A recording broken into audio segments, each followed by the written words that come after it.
इसकी सरणी परमना जिस जे वड अवरना कोए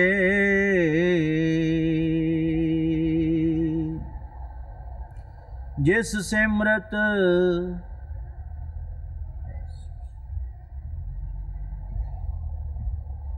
ये शब्द किधर है?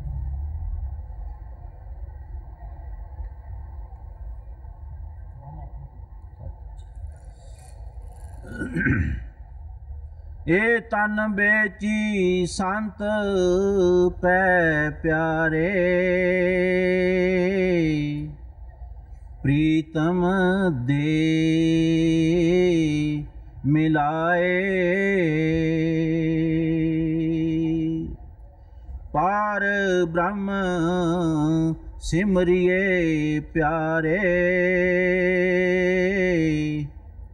दर्शन को बल जाओ जिस सिमरत दुख बिसरत प्यारे सो क्यों तजना जाए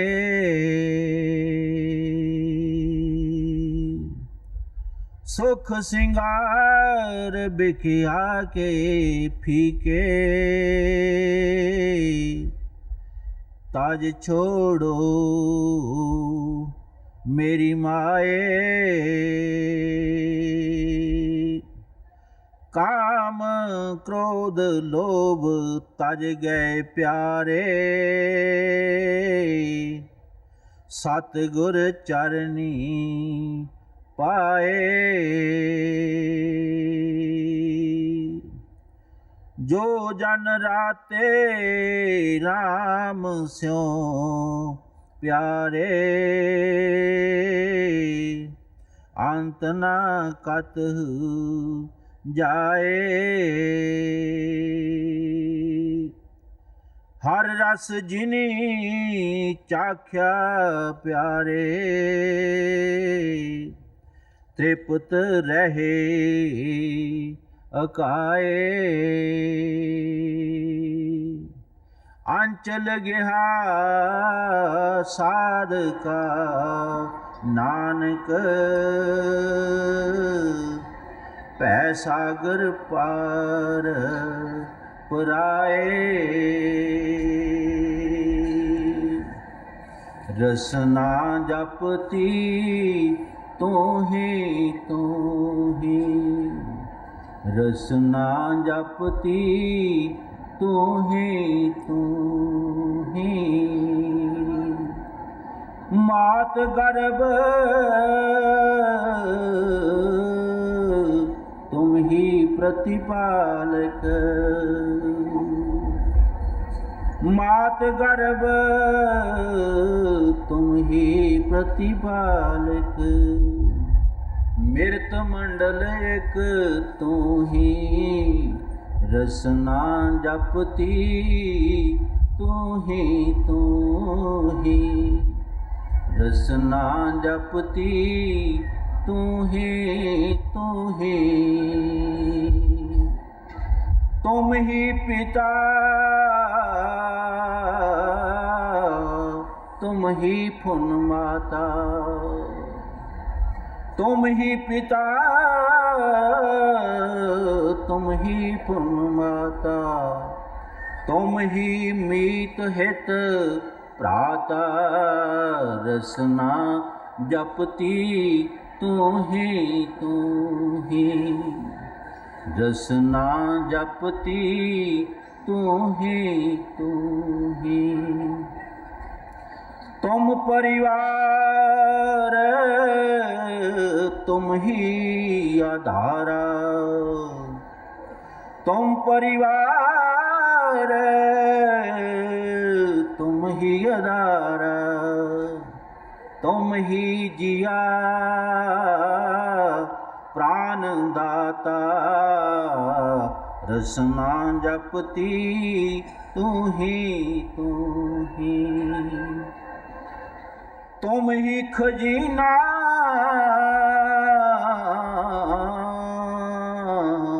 तुम ही जरीना, तुम ही खजीना,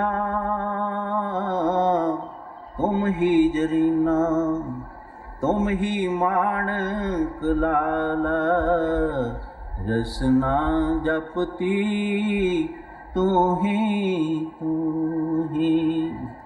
रसना जपती तू ही, तुम ही पार जात गुर ते पाए, तो नानक पै निहाला, रसना जपती तू ही,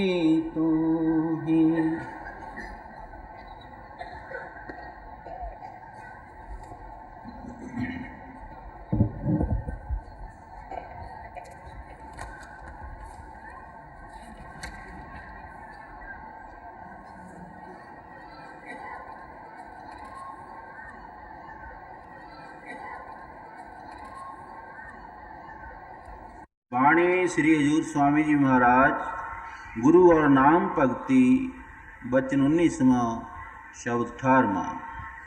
ताम अपने चलो भाई,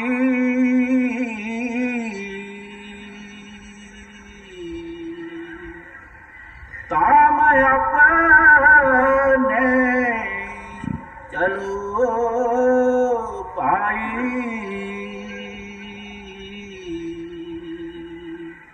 पुराए देश क्यों रहना, पुराए देश क्यों रहना।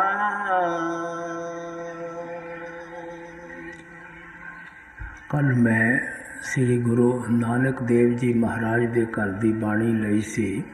अज मैं श्री हजूर स्वामी जी महाराज की बाणी ले रहा हाँ। मुक्त महात्मा दे बाणी लैण तो मेरा केवल इतना ही भाव है कि हर एक महात्मा का इक्को ही संदेश है, इक्को ही उपदेश है। हर एक महात्मा सानू परमात्मा दे भगती करन दा इक्को ही तरीका और साधन समझाउंदा है। स्वामी जी महाराज उपदेश करते हैं कि असी सब दुनिया के जीव सुख और शांति हासिल करना चाहते हैं, लेकिन सुख और शांति के प्राप्ति के वास्ते आम तौर पर साडा ख्याल किस तरफ जाता है? ऐस रचना दियाँ शक्लों की तरफ जाता है, रचना के पदार्थों की तरफ जाता है। लेकिन आप फरमाते हैं इन्हां चों ना अज तक कदे किसी नूं हमेशा वास्ते सुख और शांति प्राप्त हुई है, ना कदे किसी हालत अंदर हो ही सकती है, क्योंकि जिन्हां शक्लों और पदार्थों चों असी सुख ढूंढण की कोशिश करते हैं, ये सब ने नाश हो जाना है, सब ने फराह हो जाना है। और इन्हां दी खुशी और शांति हमेशा टैंपरेरी और आर्जी हो सकती है।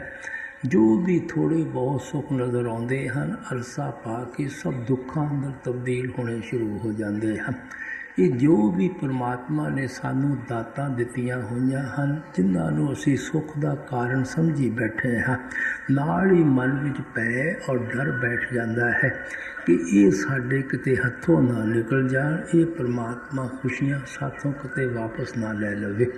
सो जिस चीज़ का जान का 24 घंटे साडे मन विच पै बैठा होया है, डर बैठा होया है, वो खुशी ही आहिस्ता आहिस्ता दुखों अंदर तब्दील हो जाती है। शादी हुंदी है, मन विच कितनी खुशी महसूस होती है, कितने पुण्य दान करते हाँ, नाच गाने करते हाँ, लेकिन नाल ही मन विच पै और डर बैठ जाता है। साथी बदकार ना हो जावे, जवारिया ना हो जावे, शराबी ना हो जावे, आन गुआढ़ नाल लड़ना ना शुरू कर देवे, या फजूल खर्च करना ना शुरू कर देवे, बीमार ना हो जावे, परमात्मा किते वापस ना बुला लवे। ये जिहड़ा मन विच डर बैठ जाता है, पै बैठ जाता है, ਉਹ ਸਾਡੀ ਸਾਰੀ ਖੁਸ਼ੀ ਨੂੰ ਦੋਜ਼ਖ ਬਣਾ ਦਿੰਦਾ ਹੈ। ਫਿਰ ਸਾਡੇ ਬਾਲ ਬੱਚੇ ਪੈਦਾ ਹੁੰਦੇ ਹਨ, ਜ਼ਰੂਰ ਮਨ ਵਿੱਚ ਖੁਸ਼ੀ ਮਹਿਸੂਸ ਹੁੰਦੀ ਹੈ, ਨਾਲ ਹੀ ਮਨ ਵਿੱਚ ਭੈ ਔਰ ਡਰ ਬੈਠ ਜਾਂਦਾ ਹੈ।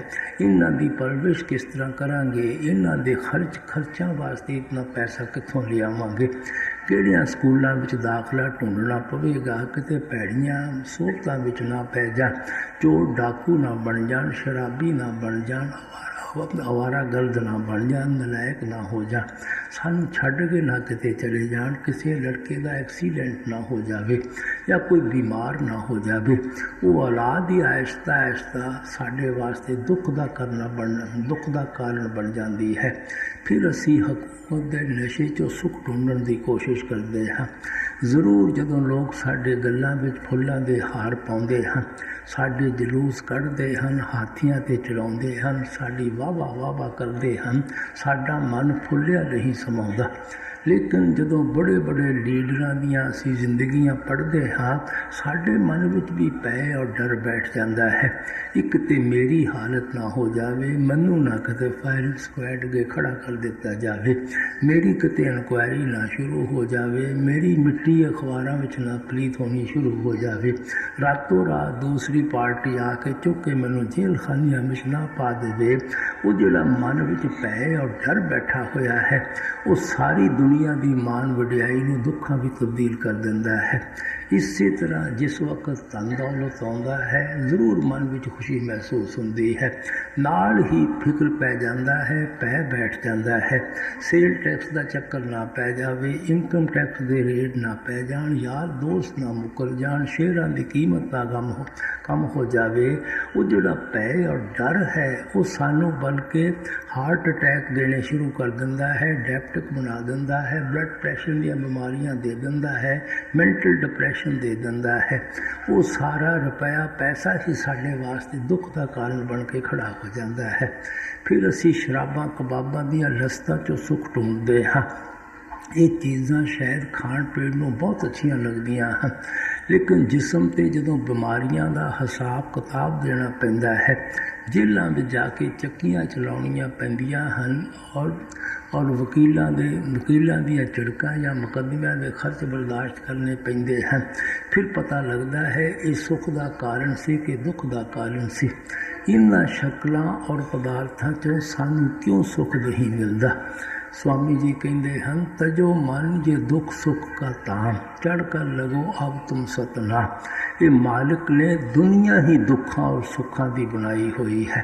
कोई शख्स नहीं मिलता जिसनों दुख ही दुख भुगतने पैंदे होण, कदे सुख का सुआस ना आया होवे, या जिहड़ा हमेशा सुख ही भुगतदा होवे, कदे दुखों का सामना ना करना पिया होवे। अगर 10 दिन सुख दे गुजरते हैं, थोड़ा बहुत दुखों का सामना करना पैंदा है।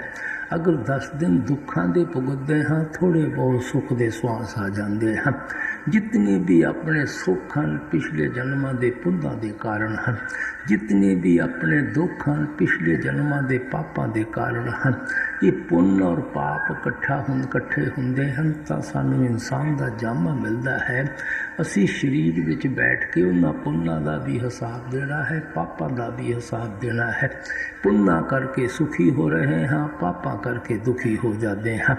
किसी दे ज़्यादा पुण्य हैं, थोड़े पाप हैं, वो ज़्यादा सुखी नज़र आता है, थोड़ा दुखी नज़र आता है। किसी के पापों का बोझा बहुत ज़्यादा है, पुण्य का बोझा कम है, ज़्यादा दुखी है, थोड़ा सुखी है। लेकिन दुख सुख तो हर एक नूं भुगतना ही पैंदा है। ना ही कदे कोई संत महात्मा इस दुनिया नूं सुख की नगरी बनाने वास्ते आउंदे हैं। अगर संतां महात्मा का दुनिया विच आवन दा ये परपज होवे, मकसद होवे कि ये दुनिया सुख की नगरी बन जाए, तुसी खुद सोचो अज तक तो ज़रूर बन जानी चाहिए सी। क्योंकि हिस्ट्री पढ़ के पता लगता है हर एक कौम के अंदर, मजहब के अंदर, मुल्क के अंदर, वक्त के अंदर किस किस चोटी के महात्मा आए हैं। बुद्धा आया है, ईसा आया है, मोहम्मद साहब आए हैं, कबीर साहब आए हैं, इतने ऋषि मुनि आए हैं, गुरु नानक साहब होर इतने बड़े बड़े महात्मा आए हैं। अगर उन्होंने दे आउण दे बावजूद अज तक दुनिया सुख की नगरी नहीं बन सकी।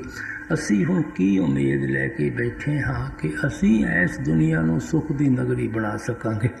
ਦੁਨੀਆ ਦੇ ਕਾਂਟੇ ਆਪਾਂ ਕਿਤਨੇ ਇਕੱਠੇ ਕਰਨ ਦੀ ਕੋਸ਼ਿਸ਼ ਕਰੀਏ, ਕਦੇ ਕਾਮਯਾਬ ਨਹੀਂ ਹੋ ਸਕਦੇ। ਅਗਰ ਹਿੰਮਤ ਕਰਕੇ ਪੈਰਾਂ ਅੰਦਰ ਹੀ ਬੂਟ ਪਾ ਲਵਾਂਗੇ, ਦੁਨੀਆ ਦੇ ਕਾਂਟੇ ਸਾਡੇ ਪੈਰਾਂ 'ਤੇ ਅਸਰ ਹੀ ਨਹੀਂ ਕਰਦੇ। ਇਹ ਦੁੱਖ ਸੁੱਖ ਦੀਆਂ ਪ੍ਰੋਬਲਮਾਂ, ਮਸਲੇ ਨਾ ਕਿਸੇ ਕੋਲੋਂ ਹੱਲ ਹੋਏ ਹਨ, ਨਾ ਕਦੇ ਹੋ ਹੀ ਸਕਦੇ ਹਨ। ਲੇਕਿਨ ਮਹਾਤਮਾ ਜ਼ਿੰਦਗੀ ਗੁਜ਼ਾਰਨ ਦਾ, ਮਾਲਕ ਦੇ ਭਗਤੀ ਕਰਨ ਦਾ ਐਸਾ ਤਰੀਕਾ ਔਰ ਸਾਧਨ ਸਮਝਾਉਂਦੇ ਹਨ ਕਿ ਜਿਸ ਰਸਤੇ 'ਤੇ ਚੱਲ ਕੇ ਅਸੀਂ ਦੁੱਖਾਂ ਔਰ ਸੁੱਖਾਂ ਤੋਂ ਹੀ ਆਪਣੇ ਖਿਆਲ ਨੂੰ ਉਚਾਰਿਆ ਜਾਂਦੇ ਹਾਂ। ਇਸੇ ਵਾਸਤੇ ਸਵਾਮੀ ਜੀ ਕਹਿੰਦੇ, ਚੜ੍ਹ ਕਰ ਲਗੋ ਅਬ ਸਤਨਾਮ। ਅਗਰ ਤੁਸੀਂ ਸੁੱਖ ਹਾਸਲ ਕਰਨਾ ਚਾਹੁੰਦੇ ਹੋ, ਉਹ ਸਤਨਾਮ ਦੀ ਖੋਜ ਕਰੋ, ਪਰਮਾਤਮਾ ਦੀ ਖੋਜ ਕਰੋ। ਜਿਤਨਾ ਚਿਰ ਆਤਮਾ ਪਰਮਾਤਮਾ ਦੀ ਖੋਜ ਕਰਕੇ ਪਰਮਾਤਮਾ ਨਾਲ ਮਿਲਾਪ ਨਹੀਂ ਕਰਦੀ, ਇਸ ਦਾ ਕਦੇ ਸੁੱਖ ਹਾਸਲ ਕਰਨ ਦਾ ਸਵਾਲ ਹੀ ਪੈਦਾ ਨਹੀਂ ਹੁੰਦਾ। ਇਸੇ ਵਾਸਤੇ ਗੁਰੂ ਨਾਨਕ ਸਾਹਿਬ ਨੇ ਕਿਹਾ ਸੀ, ਜਿੰਨੀ ਘਰ ਜਾਤਾ ਆਪਣਾ ਸੇ ਸੁਖੀਏ ਪਾਈ। ਜਿਹੜੇ ਸ਼ਖਸ ਆਪਣੇ ਘਰ ਪਹੁੰਚ ਜਾਂਦੇ ਹਨ, ਆਪਣਾ ਘਰ ਕਿਹੜਾ ਹੈ? ਜਿੱਥੇ ਪਰਮਾਤਮਾ ਔਰ ਪਰਮੇਸ਼ਵਰ ਰਹਿੰਦਾ ਹੈ, ਉਹ ਹਮੇਸ਼ਾ ਵਾਸਤੇ ਸੁੱਖ ਔਰ ਸ਼ਾਂਤੀ ਹਾਸਲ ਕਰ ਲੈਂਦੇ ਹਨ। ਦੁਨੀਆ 'ਚੋਂ ਵੀ ਥੋੜ੍ਹੇ ਬਹੁਤ ਸੁੱਖ ਜ਼ਰੂਰ ਮਿਲਦੇ ਰਹਿੰਦੇ ਹਨ, ਬਸ਼ਰਤੇ ਕਿ ਸਾਡੀ ਲਿਵ ਉਸ ਮਾਲਕ ਦੇ ਭਗਤੀ ਵਿੱਚ ਹੈ, ਮਾਲਕ ਦੇ ਪਿਆਰ ਵਿੱਚ ਹੈ। ਮੈਂ ਕਈ ਦਫਾ ਮਿਸਾਲ ਦਿੱਤੀ ਹੈ, ਇੱਕ ਛੋਟਾ ਜਿਹਾ ਬੱਚਾ ਆਪਣੇ ਪਿਤਾ ਦੀ ਉਂਗਲੀ ਪਕੜ ਕੇ ਮੇਲੇ ਅੰਦਰ ਜਾਂਦਾ ਹੈ। ਉਸ ਨੂੰ ਨੁਮਾਇਸ਼ ਅੰਦਰ ਹਰ ਚੀਜ਼ ਬਹੁਤ ਹੀ ਖੂਬਸੂਰਤ ਮਾਲੂਮ ਦਿੰਦੀ ਹੈ। ਕਿਸੇ ਜਗ੍ਹਾ ਬੱਚਿਆਂ ਦੇ ਖਿਡੌਣੇ ਪਏ ਹੋਏ ਹਨ, ਕਿਸੇ ਜਗ੍ਹਾ ਬਿਜਲੀਆਂ ਚਮਕਦੀਆਂ ਔਰ ਬੁਝਦੀਆਂ ਹਨ, ਕਿਸੇ ਜਗ੍ਹਾ ਮਠਿਆਈ ਦੀਆਂ ਦੁਕਾਨਾਂ ਲੱਗੀਆਂ ਹੋਈਆਂ ਹਨ। ਉਹ ਬੱਚਾ ਸੋਚਦਾ ਹੈ ਕਿ ਸ਼ਾਇਦ ਖੁਸ਼ੀ ਉਸ ਨੂੰ ਬਾਜ਼ਾਰ ਦੇ ਸਾਜ਼ੋ ਸਮਾਨ 'ਚੋਂ ਆ ਰਹੀ ਹੈ। ਲੇਕਿਨ ਅਗਰ ਗਲਤੀ ਦੇ ਨਾਲ ਉਹ ਪਿਤਾ ਦੀ ਉਂਗਲੀ ਛੱਡ ਬੈਠਦਾ ਹੈ, ਉਹ ਬਾਜ਼ਾਰ ਦਾ ਸਾਰਾ ਸਾਜ਼ੋ ਸਮਾਨ ਉਸੇ ਹੀ ਜਗ੍ਹਾ ਮੌਜੂਦ ਹੁੰਦਾ ਹੈ। ਫਿਰ ਬੱਚਾ ਮਹਿਸੂਸ ਕਰਦਾ ਹੈ ਕਿ ਇਸ ਨਮਾਇਸ਼ ਅੰਦਰੋਂ ਉਹ ਖੁਸ਼ੀ ਉਤਨਾ ਅਰਸਾ ਹਾਸਲ ਕਰ ਸਕਦਾ ਸੀ ਜਿਤਨਾ ਅਰਸਾ ਉਸਨੇ ਪਿਤਾ ਦੀ ਉਂਗਲੀ ਪਕੜੀ ਹੋਈ ਸੀ। ਸਾਡਾ ਪਿਤਾ ਕੌਣ ਹੈ? ਸਿਰਫ ਇੱਕ ਪਰਮਾਤਮਾ ਹੈ, ਪਰਮੇਸ਼ਵਰ ਹੈ। ਸੋ ਜਿਤਨਾ ਚਿਰ ਸਾਡੀ ਆਤਮਾ ਮਾਲਕ ਦੀ ਭਗਤੀ, ਮਾਲਕ ਦੇ ਪਿਆਰ ਵਿੱਚ ਲੱਗੀ ਹੋਈ ਹੈ, ਅਸੀਂ ਸੁੱਖ ਔਰ ਸ਼ਾਂਤੀ ਹਾਸਲ ਕਰ ਸਕਦੇ ਹਾਂ। ਅਗਰ ਅਸੀਂ ਪਰਮਾਤਮਾ ਨੂੰ ਭੁੱਲ ਜਾਂਦੇ ਹਾਂ, ਸਾਰੀ ਦੁਨੀਆ ਸਾਡੇ ਵਾਸਤੇ ਦੁੱਖ ਰੂਪ ਹੋ ਕੇ ਖੜੀ ਹੋ ਜਾਂਦੀ ਹੈ। ਤੁਸੀਂ ਵਿਚਾਰ ਕਰਕੇ ਦੇਖੋ, ਜਿਨ੍ਹਾਂ ਨੂੰ ਦੁਨੀਆ ਅੰਦਰ ਪਰਮਾਤਮਾ ਨੇ ਹਰ ਇੱਕ ਨਿਆਮਤ ਦਿੱਤੀ ਹੋਈ ਹੈ, ਹਰ ਇੱਕ ਦੁਨੀਆ ਦੀ ਦਾਤ ਬਖਸ਼ੀ ਹੋਈ ਹੈ, ਸਿਹਤ ਵੀ ਅੱਛੀ ਦਿੱਤੀ ਹੈ, ਜ਼ਿੰਦਗੀ ਦਾ ਸਾਥੀ ਵੀ ਅੱਛਾ ਦਿੱਤਾ ਹੈ, ਇੱਜ਼ਤ ਵੀ ਦਿੱਤੀ ਹੈ, ਧਨ ਦੌਲਤ ਵੀ ਦਿੱਤੀ ਹੈ। ਅਗਰ ਕਿ ਮਾਲਿਕ ਨੇ ਆਪਣੇ ਤਰਫੋਂ ਕੋਈ ਕਮੀ ਨਹੀਂ ਰੱਖੀ, ਫਿਰ ਵੀ ਕਦੇ ਇਕੱਲੇ ਬੈਠ ਕੇ ਦੇਖੋ, ਮਨ ਵਿੱਚ ਖੁਸ਼ੀ ਨਹੀਂ ਆਉਂਦੀ, ਸ਼ਾਂਤੀ ਨਹੀਂ ਆਉਂਦੀ। ਇਹ ਵੀ ਪਤਾ ਨਹੀਂ ਲੱਗਦਾ ਕਮੀ ਕਿਸ ਚੀਜ਼ ਦੀ ਹੈ। ਇਹ ਆਤਮਾ ਦੀ ਕਸ਼ਿਸ਼ ਹੈ ਆਪਣੇ ਅਸਲ ਦੀ ਤਰਫ। ਜਿਤਨਾ ਚਿਰ ਇਸ ਨੂੰ ਅਸੀਂ ਆਪਣੇ ਅਸਲ ਦੀ ਤਰਫ ਨਹੀਂ ਜਾਣ ਦਿਆਂਗੇ, ਇਹਦੇ ਅੰਦਰ ਸੁੱਖ ਕਿਸ ਤਰ੍ਹਾਂ ਆ ਸਕਦਾ ਹੈ, ਇਹਦੇ ਅੰਦਰ ਸ਼ਾਂਤੀ ਕਿਸ ਤਰ੍ਹਾਂ ਆ ਸਕਦੀ ਹੈ। ਇਸੇ ਵਾਸਤੇ ਗੁਰੂ ਨਾਨਕ ਸਾਹਿਬ ਨੇ ਕਿਹਾ ਸੀ, ਨਾਨਕ ਦੁਖੀਆ ਸਭ ਸੰਸਾਰ ਸੋ ਸੁਖੀਆ ਜੋ ਨਾਮ ਆਦਾ। ਸਭ ਦੁਨੀਆ ਦੇ ਜੀਵ ਆਪੋ ਆਪਣੀ ਜਗ੍ਹਾ ਦੁੱਖਾਂ ਔਰ ਮੁਸੀਬਤਾਂ ਨਾਲ ਭਰੇ ਪੀਤੇ ਬੈਠੇ ਹਨ। ਅਸਲੀ ਸੁੱਖ ਔਰ ਸ਼ਾਂਤੀ ਉਹਨਾਂ ਹੀ ਗੁਰਮੁਖਾਂ ਨੂੰ ਹੈ ਜਿਨ੍ਹਾਂ ਨੇ ਮਾਲਕ ਦੇ ਭਗਤੀ ਦਾ ਆਸਰਾ ਲਿਆ ਹੋਇਆ ਹੈ, ਮਾਲਕ ਦੇ ਪਿਆਰ ਦਾ ਆਸਰਾ ਲਿਆ ਹੋਇਆ ਹੈ। ਬਾਬਾ ਫਰੀਦ ਕਹਿੰਦੇ, ਮੈਂ ਜਾਣਾ ਦੁੱਖ ਮੁਝ ਕੋ ਦੁੱਖ ਸਵਾਇਆ ਜਗ, ਉੱਪਰ ਚੜ੍ਹ ਕਰ ਦੇਖਿਆ ਕਰ ਕਰ ਇਹੋ ਵਕ। ਆਪ ਕਹਿੰਦੇ, ਮੈਂ ਤਾਂ ਸਮਝਦਾ ਸੀ ਮੈਨੂੰ ਹੀ ਦੁੱਖ ਹੈ, ਲੇਕਿਨ ਜਦੋਂ ਉੱਪਰੀਆਂ ਮੰਜ਼ਲਾਂ ਵਿੱਚ ਜਾ ਕੇ ਮੈਂ ਦੇਖਿਆ, ਦੁਨੀਆ ਤਾਂ ਸਾਰੀ ਖਾਸ਼ਾਂ ਔਰ ਤ੍ਰਿਸ਼ਨਾ ਦੀ ਅੱਗ ਵਿੱਚ ਸੜਨ ਲੱਗੀ ਹੋਈ ਹੈ। ਇਸੇ ਵਾਸਤੇ ਸਹਿਜੋ ਬਾਈ ਨੇ ਕਿਹਾ ਸੀ, ਤਨਵੰਤੇ ਦੁਖੀਏ ਸਭੀ ਨਿਰਦਨ ਦੁੱਖ ਕਾ ਰੂਪ। ਜਿਨ੍ਹਾਂ ਕੋਲ ਬਹੁਤ ਜ਼ਿਆਦਾ ਧਨ ਦੌਲਤ ਹੈ, ਬਹੁਤ ਜ਼ਿਆਦਾ ਜਾਇਦਾਦਾਂ ਹਨ, ਉਹ ਤਾਂ ਸਾਰੇ ਹੀ ਵਿਚਾਰੇ ਦੁਖੀ ਹਨ। ਸ਼ਾਇਦ ਟੀਕਿਆਂ ਦੇ ਆਧਾਰ 'ਤੇ ਹੀ ਸੌਂਦੇ ਹਨ, ਗੋਲੀਆਂ ਦੇ ਆਧਾਰ 'ਤੇ ਹੀ ਸੌਂਦੇ ਹਨ। ਜਿਨ੍ਹਾਂ ਕੋਲ ਖਾਣ ਪੀਣ ਨੂੰ ਹੀ ਕੁਛ ਨਹੀਂ, ਪੇਟ ਭਰ ਕੇ ਵੀ ਰਾਤ ਨਹੀਂ ਸੌਂ ਸਕਦੇ, ਉਹਨਾਂ ਗਰੀਬਾਂ ਨੇ ਤਾਂ ਦੁਖੀ ਹੋਣਾ ਹੀ ਹੈ। ਇਸੇ ਵਾਸਤੇ ਗੁਰੂ ਨਾਨਕ ਸਾਹਿਬ ਕਹਿੰਦੇ, बड़े बड़े जो दीखे लोग तिनको व्यापे चिंता रोग। ਜਿਹੜੇ ਬਹੁਤ ਜ਼ਿਆਦਾ ਰਾਜੇ ਮਹਾਰਾਜੇ ਸੇਠ ਸ਼ਾਹੂਕਾਰ ਤੁਹਾਨੂੰ ਨਜ਼ਰ ਆਉਂਦੇ ਹਨ, ਉਹਨਾਂ ਨੂੰ ਸਭ ਤੋਂ ਵੱਡਾ ਰੋਗ ਮਾਨਸਿਕ ਰੋਗ ਲੱਗਾ ਹੋਇਆ ਹੈ, ਮੈਂਟਲ ਡਿਪਰੈਸ਼ਨ ਦਾ ਰੋਗ ਲੱਗਾ ਹੋਇਆ ਹੈ। ਇਸ ਵਾਸਤੇ ਸਵਾਮੀ ਜੀ ਦੇ ਕਹਿਣ ਦਾ ਮਤਲਬ ਹੈ ਕਿ ਮਾਲਕ ਦੇ ਕੋਲੋਂ ਵਿਛੜ ਕੇ ਕੋਈ ਸੁਖੀ ਕਦੇ ਹੋ ਹੀ ਨਹੀਂ ਸਕਦਾ। ਇਸ ਵਾਸਤੇ ਇੱਥੇ ਸਵਾਮੀ ਜੀ ਸਾਨੂੰ ਉਪਦੇਸ਼ ਕਰਦੇ ਹਨ, ਤਾਮ ਆਪਣੇ ਚਲੋ ਭਾਈ ਪਰਾਏ ਦੇਸ ਨਹੀਂ ਰਹਿਣਾ। ਅਗਰ ਤੁਸੀਂ ਸੁੱਖ ਹਾਸਲ ਕਰਨਾ ਚਾਹੁੰਦੇ ਹੋ, ਸ਼ਾਂਤੀ ਪ੍ਰਾਪਤ ਕਰਨਾ ਚਾਹੁੰਦੇ ਹੋ, ਤੁਹਾਨੂੰ ਆਪਣੇ ਅਸਲੀ ਘਰ ਵਾਪਸ ਜਾਣਾ ਚਾਹੀਦਾ ਹੈ। ਇਹ ਦੇਸ਼ ਤੁਹਾਡਾ ਦੇਸ਼ ਨਹੀਂ ਹੈ, ਇਹ ਕੌਮ ਤੁਹਾਡੀ ਕੌਮ ਨਹੀਂ ਹੈ, ਇਹ ਮਜ਼ਹਬ ਤੁਹਾਡਾ ਮਜ਼ਹਬ ਨਹੀਂ ਹੈ। ਤੁਹਾਡਾ ਦੇਸ਼ ਸੱਚਖੰਡ ਹੈ, ਤੁਹਾਡੀ ਕੌਮ ਸਤਨਾਮ ਹੈ, ਤੁਹਾਡਾ ਮਜ਼ਹਬ ਮਾਲਕ ਦਾ ਇਸ਼ਕ, ਮਾਲਕ ਦਾ ਪਿਆਰ ਹੈ।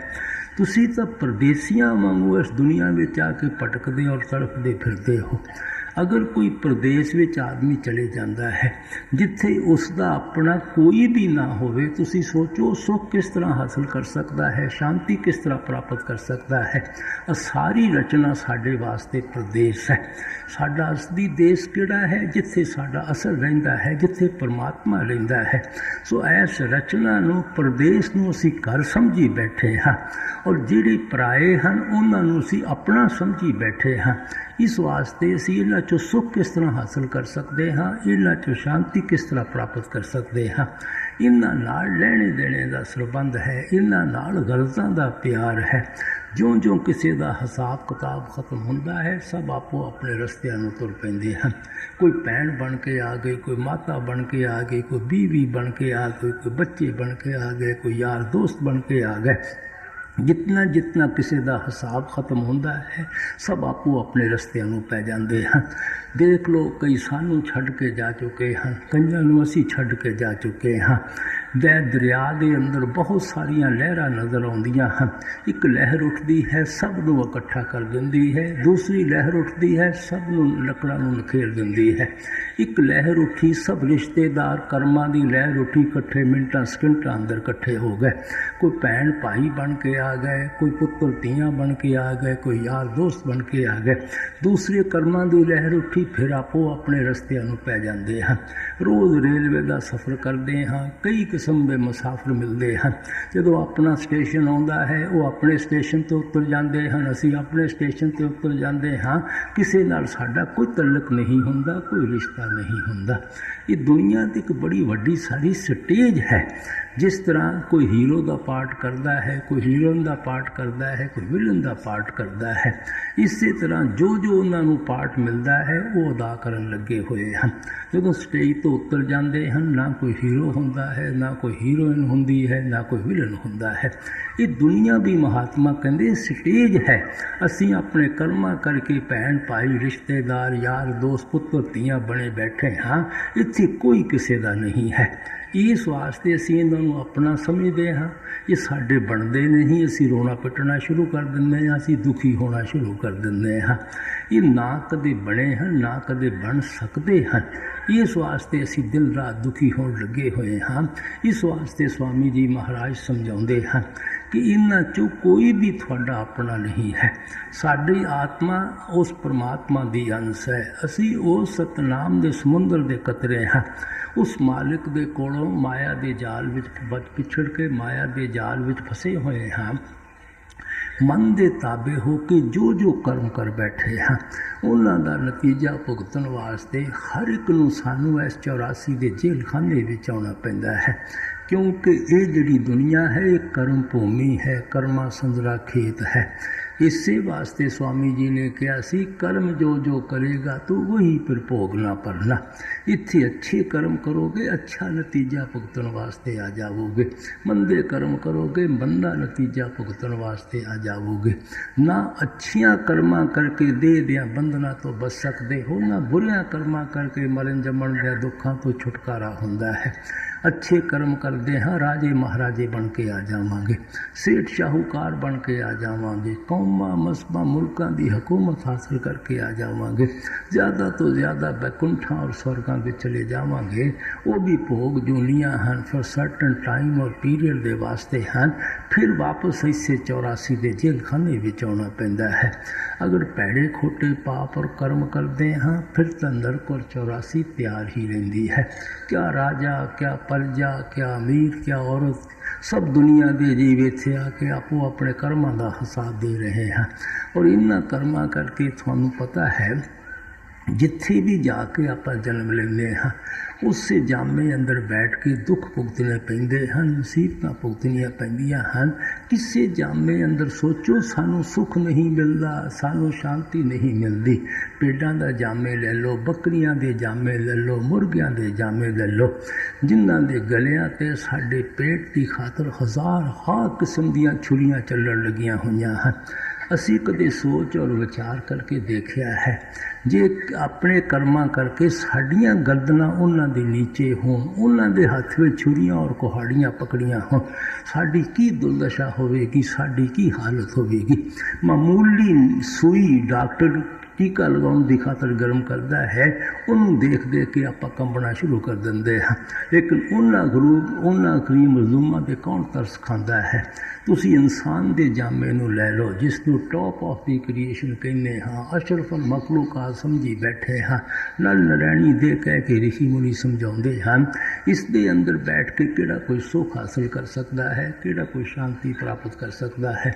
ਕੋਈ ਵਿਚਾਰਾ ਬਿਮਾਰੀ ਹੱਥੋਂ ਤੰਗ ਆਇਆ ਬੈਠਾ ਹੈ, ਕੋਈ ਬੇਰੁਜ਼ਗਾਰੀ ਹੱਥੋਂ ਦੁਖੀ ਹੋ ਜਾਂਦਾ ਹੈ, ਕਿਸੇ ਦੇ ਔਲਾਦ ਨਹੀਂ ਹੁੰਦੇ ਉਹ ਦੁਖੀ ਹੋਇਆ ਬੈਠਾ ਹੈ, ਕਿਸੇ ਨੂੰ ਔਲਾਦ ਨੇ ਦੁਖੀ ਕੀਤਾ ਹੋਇਆ ਹੈ, ਕਿਸੇ ਨੇ ਕਰਜ਼ਾ ਲੈਣਾ ਹੈ, ਕਿਸੇ ਨੇ ਕਰਜ਼ਾ ਦੇਣਾ ਹੈ। ਇਹੋ ਜਿਹੀ ਗਰਮੀ ਦੇ ਅੰਦਰ ਕੰਗਾਲਾਂ ਦੀ ਜਾ ਕੇ ਸੜਕਾਂ 'ਤੇ ਹਾਲਤ ਤੁਸੀਂ ਜਾ ਕੇ ਦੇਖੋ, ਜੇਲ੍ਹ ਖਾਨਿਆਂ ਵਿੱਚ ਜਾ ਕੇ ਕਦੇ ਮੁਲਜ਼ਮਾਂ ਦੀਆਂ ਕਹਾਣੀਆਂ ਸੁਣ ਕੇ ਦੇਖੋ, ਹਸਪਤਾਲਾਂ ਅੰਦਰ ਜਾ ਕੇ ਬਿਮਾਰਾਂ ਦੀਆਂ ਚੀਖਾਂ ਸੁਣੋ।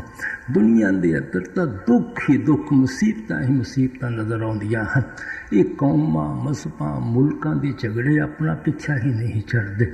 ਕਿਤਨੀਆਂ ਗਰੀਬਾਂ ਦਾ ਖੂਨ ਹੁੰਦਾ ਹੈ, ਕਿਤਨੀਆਂ ਔਰਤਾਂ ਬੇਵਾ ਹੁੰਦੀਆਂ ਹਨ, ਕਿਤਨੇ ਬੱਚੇ ਯਤੀਮ ਹੁੰਦੇ ਹਨ। ਜਿਸ ਨਗਰੀ ਅੰਦਰ ਇਹ ਹਾਲਤ ਹੈ ਕਿ ਰੋਟੀ ਕੱਪੜੇ ਵਾਸਤੇ ਆਪਾਂ ਭਟਕਦੇ ਔਰ ਤੜਫਦੇ ਫਿਰਦੇ ਹਾਂ, ਉੱਥੇ ਆਪਾਂ ਸੁੱਖ ਕਿਸ ਤਰ੍ਹਾਂ ਹਾਸਲ ਕਰ ਸਕਦੇ ਹਾਂ, ਉੱਥੇ ਆਪਾਂ ਸ਼ਾਂਤੀ ਕਿਸ ਤਰ੍ਹਾਂ ਪ੍ਰਾਪਤ ਕਰ ਸਕਦੇ ਹਾਂ। ਪਤਾ ਨਹੀਂ ਮੌਤ ਕਿਸ ਵੇਲੇ ਆ ਜਾਣੀ ਹੈ, ਕਿਸ ਦੇ ਹੱਥੋਂ ਆ ਜਾਣੀ ਹੈ, ਕਿਹੜੀ ਜਗ੍ਹਾ ਆ ਜਾਣੀ ਹੈ। ਇਸ ਵਾਸਤੇ ਸਵਾਮੀ ਜੀ ਕਹਿੰਦੇ, ਸੁਰਤ ਸੁਨ ਪਾਤਰੀ ਤੇਰਾ ਤਨੀ ਬਸੇ ਆਕਾਸ਼। ਐ ਆਤਮਾ, ਤੇਰਾ ਪਤੀ ਉਹ ਪਰਮਾਤਮਾ ਹੈ, ਪਰਮੇਸ਼ਵਰ ਹੈ। ਤੂੰ ਮਾਇਆ ਦੇ ਜਾਲ ਵਿੱਚ ਫਸੀ ਹੋਈ ਹੈ, ਉਹ ਸੱਚਖੰਡ ਵਿੱਚ ਬੈਠਾ ਹੋਇਆ ਹੈ। ਜਿਤਨਾ ਅਰਸਾ ਤੂੰ ਆਪਣੇ ਘਰ ਵਾਪਸ ਨਹੀਂ ਜਾਏਗੀ, ਤੂੰ ਕਦੇ ਸੁਹਾਗਣ ਨਹੀਂ ਹੋ ਸਕਦੀ, ਤੇਰਾ ਮਰਨ ਜੰਮਣ ਦੇ ਦੁੱਖਾਂ ਤੋਂ ਛੁਟਕਾਰਾ ਨਹੀਂ ਹੋ ਸਕਦਾ। ਸੋ ਸਵਾਮੀ ਜੀ ਦੇ ਕਹਿਣ ਦਾ ਮਤਲਬ ਕਿ ਜਦੋਂ ਵੀ ਅਸੀਂ ਸੁੱਖ ਹਾਸਲ ਕਰਾਂਗੇ, ਮਾਲਕ ਦੀ ਗੋਦ ਵਿੱਚ ਜਾ ਕੇ ਹਾਸਲ ਕਰਾਂਗੇ, ਮਾਲਕ ਨਾਲ ਵਸਾਲ ਕਰਕੇ ਹਾਸਲ ਕਰਾਂਗੇ, ਉਸ ਮਾਲਕ ਦੇ ਕੋਲੋਂ ਵਿਛੜ ਕੇ ਅਸੀਂ ਕਦੇ ਸੁੱਖ ਨਹੀਂ ਹਾਸਲ ਕਰ ਸਕਦੇ, ਕਦੇ ਅਸੀਂ ਸ਼ਾਂਤੀ ਨਹੀਂ ਪ੍ਰਾਪਤ ਕਰ ਸਕਦੇ। ਇਸ ਵਾਸਤੇ ਆਪ ਸਾਡੇ ਅੰਦਰ ਮਾਲਿਕ ਦੇ ਮਿਲਣ ਦਾ ਇਸ਼ਕ ਪੈਦਾ ਕਰਦੇ ਹਨ, ਮਾਲਿਕ ਦੇ ਮਿਲਣ ਦਾ ਪ੍ਰੇਮ ਔਰ ਪਿਆਰ ਪੈਦਾ ਕਰਦੇ ਹਨ। ਆਪ ਫਰਮਾਉਂਦੇ ਹਨ, ਇਹ ਤੁਹਾਡਾ ਮਜ਼ਹਬ ਨਹੀਂ ਹੈ, ਤੁਹਾਡਾ ਜਿਹੜਾ ਮਜ਼ਹਬ ਹੈ ਉਹ ਮਾਲਿਕ ਦਾ ਇਸ਼ਕ ਹੈ, ਮਾਲਿਕ ਦਾ ਪਿਆਰ ਹੈ। ਕਿ ਆਤਮਾ ਔਰ ਪਰਮਾਤਮਾ ਦਾ ਜਿਹੜਾ ਰਿਸ਼ਤਾ ਹੈ ਇਹ ਕੋਈ ਬਾਹਰ ਦਾ ਰਿਸ਼ਤਾ ਨਹੀਂ ਹੈ, ਇਹ ਭਗਤੀ ਦਾ ਰਿਸ਼ਤਾ ਹੈ, ਪਿਆਰ ਦਾ ਰਿਸ਼ਤਾ ਹੈ। ਔਰ ਇਸੇ ਵਾਸਤੇ ਹਰ ਇੱਕ ਮਹਾਤਮਾ ਨੇ ਸਮਝਾਇਆ ਹੈ ਕਿ ਇਹ ਸਿਰਫ ਭਗਤੀ ਔਰ ਪ੍ਰੇਮ ਦਾ ਰਿਸ਼ਤਾ ਹੈ। ਇਹ ਜਿਹੜੇ ਮਜ਼ਹਬ ਬਣਾਈ ਬੈਠੇ ਹੈ ਤਾਂ ਅਸੀਂ ਭਗਤੀ ਔਰ ਪਿਆਰ ਉੱਤੇ ਖੋਲ ਚਾੜੇ ਹੋਏ ਹਨ, ਉਸ ਦੇ ਉੱਤੇ ਕਵਰ ਚਾੜੇ ਹੋਏ ਹਨ। ਉਹਨੂੰ ਤੁਸੀਂ ਸ਼ਰੀਅਤ ਦੇ ਕਵਰ ਚਾੜ ਦਿੱਤੇ ਹਨ ਔਰ ਉਸ ਸ਼ਰੀਅਤ ਨੇ ਕਿਸੇ ਨੂੰ ਸਿੱਖ ਬਣਾ ਦਿੱਤਾ ਹੈ, ਕਿਸੇ ਨੂੰ ਹਿੰਦੂ ਬਣਾ ਦਿੱਤਾ ਹੈ, ਕਿਸੇ ਨੇ ਮੁਸਲਮਾਨ ਬਣਾ ਦਿੱਤਾ ਹੈ, ਕਿਸੇ ਨੂੰ ਈਸਾਈ ਬਣਾ ਦਿੱਤਾ ਹੈ। ਉਹਨਾਂ ਖੋਲਾਂ ਨੂੰ ਉਤਾਰ ਦਿਓ, ਅੰਦਰ ਇਸ਼ਕ ਹੀ ਇਸ਼ਕ ਹੈ, ਪ੍ਰੇਮ ਹੀ ਪ੍ਰੇਮ ਹੈ, ਪਿਆਰ ਹੀ ਪਿਆਰ ਹੈ। ਕਿਉਂਕਿ ਆਤਮਾ ਔਰ ਪਰਮਾਤਮਾ ਦਾ ਜਿਹੜਾ ਰਿਸ਼ਤਾ ਹੈ ਉਹ ਤਾਂ ਸਿਰਫ ਭਗਤੀ ਦਾ ਰਿਸ਼ਤਾ ਹੈ, ਪ੍ਰੇਮ ਦਾ ਰਿਸ਼ਤਾ ਹੈ, ਪਿਆਰ ਦਾ ਰਿਸ਼ਤਾ ਹੈ। ਸੋ ਇਹ ਜਿਹੜੀ ਰੂਹਾਨੀਅਤ ਹੈ ਇਹ ਸਭ ਮਜ਼ਹਬਾਂ ਦੀ ਇੱਕੋ ਹੀ ਚੀਜ਼ ਹੈ, ਲੇਕਿਨ ਸ਼ਰੀਅਤ ਸਭ ਦੀ ਆਪੋ ਆਪਣੀ ਹੈ। ਸ਼ਰੀਅਤ ਇਸੇ ਤਰ੍ਹਾਂ ਹੈ ਜਿਸ ਤਰ੍ਹਾਂ ਖੂਬਸੂਰਤ ਤਸਵੀਰ ਨੂੰ ਕਿਸੇ ਫਰੇਮ ਦੀ ਜ਼ਰੂਰਤ ਪੈ ਜਾਂਦੀ ਹੈ, ਕੀਮਤੀ ਜ਼ੇਵਰਾਂ ਨੂੰ ਰੱਖਣ ਵਾਸਤੇ ਕਿਸੇ ਡੱਬੇ ਦੀ ਜ਼ਰੂਰਤ ਪੈ ਜਾਂਦੀ ਹੈ, ਤਲਵਾਰ ਨੂੰ ਸੰਭਾਲਣ ਵਾਸਤੇ ਕਿਸੇ ਮਿਆਨ ਦੀ ਜ਼ਰੂਰਤ ਪੈ ਜਾਂਦੀ ਹੈ। ਲੇਕਿਨ ਕੀਮਤ ਤਸਵੀਰ ਦੀ ਹੁੰਦੀ ਹੈ, ਕੀਮਤ ਜ਼ੇਵਰ ਦੀ ਹੁੰਦੀ ਹੈ। ਕੰਮ ਤਲਵਾਰ ਨੇ ਆਉਣਾ ਹੈ, ਫਰੇਮ ਨੇ ਕੰਮ ਨਹੀਂ ਆਉਣਾ, ਡੱਬੇ ਨੇ ਕੰਮ ਨਹੀਂ ਆਉਣਾ, ਉਸ ਮਿਆਨ ਨੇ ਕੰਮ ਨਹੀਂ ਆਉਣਾ। ਇਸ ਵਾਸਤੇ ਸ਼ਰੀਅਤ ਨੇ ਕੰਮ ਨਹੀਂ ਆਉਣਾ, ਇਸ਼ਕ ਨੇ ਕੰਮ ਦੇਣਾ ਹੈ, ਪ੍ਰੇਮ ਔਰ ਪਿਆਰ ਨੇ ਕੰਮ ਦੇਣਾ ਹੈ। ਇਸ ਵਾਸਤੇ ਸਵਾਮੀ ਜੀ ਕਹਿੰਦੇ ਇਹ ਕੌਮ ਤੁਹਾਡੀ ਕੌਮ ਨਹੀਂ नहीं है, मज़हब थोड़ा मज़हब नहीं है, मुल्क थोड़ा मुल्क नहीं है, थोड़ी कौम सतनाम है, थोड़ा मधु मालिक दा इश्क है और थोड़ा जिहड़ा देश है वो सचखंड है। इस वास्ते थानू इधरों मन नू कढ़ना चाहिए है, मालिक दी भगती करके मालिक नाल मिलाप करना चाहिए है। ताम अपने चलो पाई,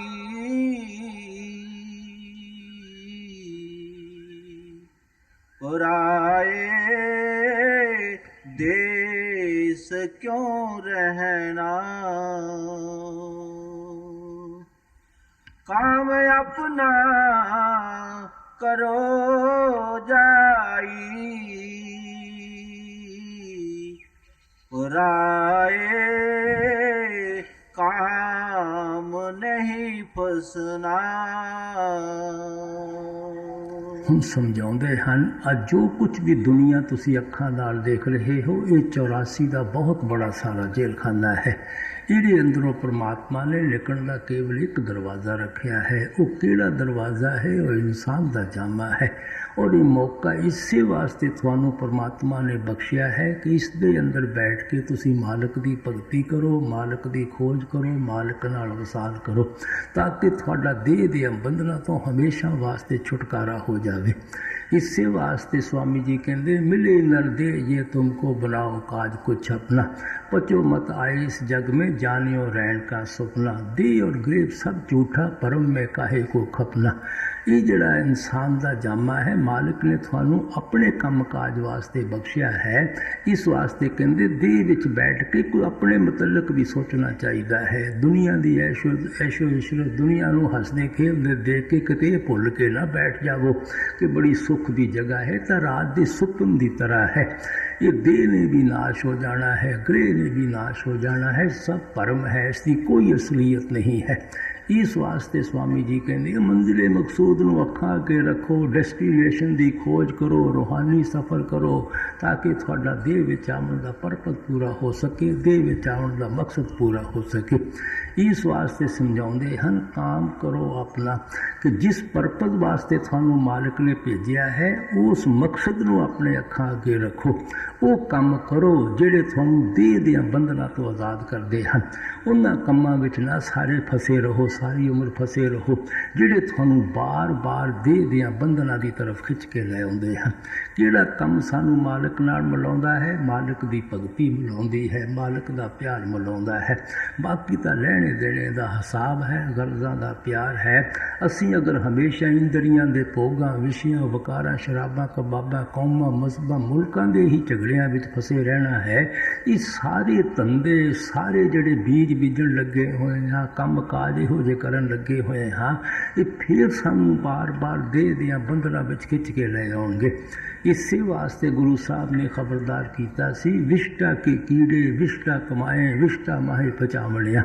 असी दुनिया के जीव गंदगी के कीड़े हाँ, गंदगी विच ही पैदा होंदे हाँ, गंदगी विच ही रहिंदे हाँ, गंदगी नाल प्यार है, गंदगी ही खांदे हाँ, गंदगी विच ही मर जाते हाँ, फिर असी गंदगी विच पैदा हो जाते हाँ। रचना जो कुछ भी अखां नाल देखते हैं गंदगी है, इन्हें नाश हो जाना है, इन्हें फना हो जाना है। इसे नाल ही प्यार पाई बैठे हाँ, कदे ये साडे माता पिता बन के आ जाते हैं, कदे असी इन्हां दे भैण भाई माता पिता बन के आ जाते हैं। सो इस गंदगी चों असी नहीं निकलते। इस वास्ते इत्थे स्वामी जी कहते हैं तुसी वो काम करो जिस दे नाल तुहाडे कर्मां दा सिलसिला खत्म हो जाए। उन्हां धंधियां उन्हां कम्मां काजां विच ना सारी उम्र फसे रहो, जिहड़े कम काज तुहानू बार बार देह दियां बंधनां विच खिच के लिओ। इसे वास्ते गुरु साहब कहते धंधे तावत जग बांधिया, ना मूझे विचार जम्मण मरण वसारिया, मनमुख मुग्ध गवा। असी दुनिया के जीव कितने मनमुख हाँ, मुग्ध हाँ, गवार हाँ, कि जिस मकसद और परपज वास्ते मालिक ने भेजा है कभी भुले भटके भी उसके मतलब सोचने की कोशिश नहीं करते। पेट के धंधियां वास्ते दौड़े फिरदे हाँ, दुनिया के शक्लों और पदार्थों वास्ते भटकते और तड़पते फिरदे हाँ, अपने आप को भी धोखा दे रहे हाँ, दुनिया को भी धोखा दे रहे हाँ, अपना घर लुटिया जा रहा है, लोगों की घरां की चौकीदारी करते हाँ, अपना बोझा उठा नहीं हुंदा, पराए गधे बने बैठे हाँ, अपने आप को भी धोखा दिंदे हाँ, दुनिया को भी धोखा दिंदे हाँ। इस वास्ते आप खबरदार करते हैं, मते थोड़े मन में ख्याल होवे कि थानू मौत तो बाद फिर इंसान का जामा मिल जाएगा, फिर पता मिले मिले ना मिले ना मिले, या किसी ऐसी जगह जन्म हो जाए जिथे जाके पुल्ले पटके भी थोड़ा ख्याल मालिक की भगती तरफ नहीं जा सकता। इस वास्ते इस मौके तो हर एक को फायदा उठाना चाहिए है। स्वामी जी कहते हैं, इस घर से उस घर जाओ। जितना चिर मालिक ने थानू देह विच बैठण का मौका दिता है, थानू उस घर के असली घर की खोज कर लेनी चाहिए है, क्योंकि ये जिहड़ा घर है तो किराए का मकान है, पराया मकान है। 50-60 साल वास्ते मिलिया है, 70-80 साल वास्ते मिलिया है। जितने श्वास मालिक ने बख्शे हैं, भुगतन तो बाद हर एक नूं इत्थे छड्ड के जाना पैना है। अग्नि दे सपुर्द करके छड्ड जावांगे, मिट्टी अंदर दबा के छड्ड जावांगे। सो उस वक्त तो पहला असली घर की खोज कर लेनी चाहिए है, जिथों जाके सानू कदे वापस इस घर विच ना आना पवे। इस वास्ते स्वामी जी कहते, सारी उम्र पराया धंधियां विच ना फसे रहो, देह विच बैठ के कुछ अपना भी बनाने की कोशिश करो।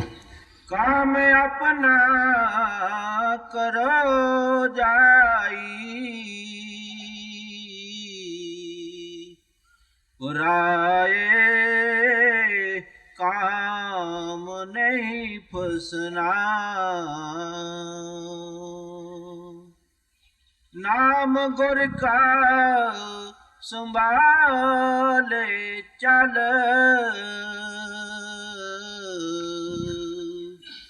यही है दाम गठ बंधना। देह विच बैठ के जो कुछ भी सी इकट्ठा करते हाँ, कितनी धन दौलत इकट्ठी कर लीए, कितनी जायदादां इकट्ठियां कर लीए, कितना बैंक बैलेंस ज़्यादा बना लीए, कितनी दुनिया की मान वडियाई इकट्ठी कर लीए, स्वामी जी कहते किसी चीज़ ने थोड़े नाल नहीं जाना, सब कुछ तुसीं इत्थे ही छड्ड के चले जाना है।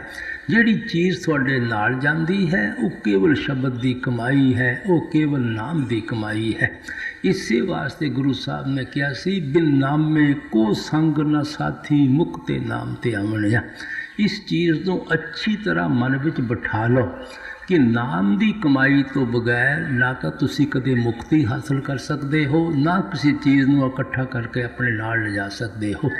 पंजवीं पातशाही कहते, संत जनों मिल पाइयो, सच्चा नाम संभाल, तोसा बंधु जीव का, इत्थे उथे ना। गुरमुखां कोल जाके शब्द की कमाई करो, नाम की कमाई करो, इहो ही थोड़ा असली तोसा है। इत्थे भी तुसी हासिल करके जिंदगी के 10 दिन सुख और शांति दे कट सकते हो, और उस चीज़ को पल्ले बन के तुसी साथ ले जा सकते हो। बाकी जो मर्जी इकट्ठा कर लवो, इत्थे लिया सी इत्थे ही छड्ड के चले जाना है। जे ये चीज़ां किसी का साथ जांदियां साडे हिस्से विच क्यों आउणियां सी, लोकां ने पहला ही बुक करके भेज छड्डणियां सी। इस वास्ते महात्मा कहते, जिहड़ी चीज़ ने साडा साथ देना है वो तो सिर्फ नाम की कमाई है। कल गुरु नानक साहब के शब्द विच आया सी, इत्थे अगे नाम सखाई।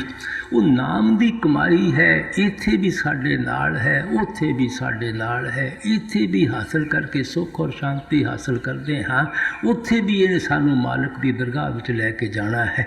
सो जिहड़ी चीज़ साडे नाल मालिक की दरगाह विच जावेगी, केवल शब्द और नाम की कमाई है, बाकी तो सब कुछ असीं इत्थे ही छड्ड के चले जाना है।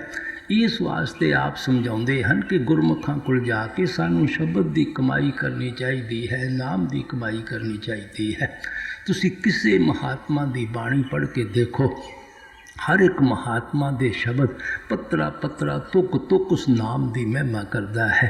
किहड़े नाम की महिमा करता है? जिहड़ा अखां नाल देखिया नहीं जा सकता, जबान नाल बयान नहीं किया जा सकता, कन्नां नाल सुनिया नहीं जा सकता।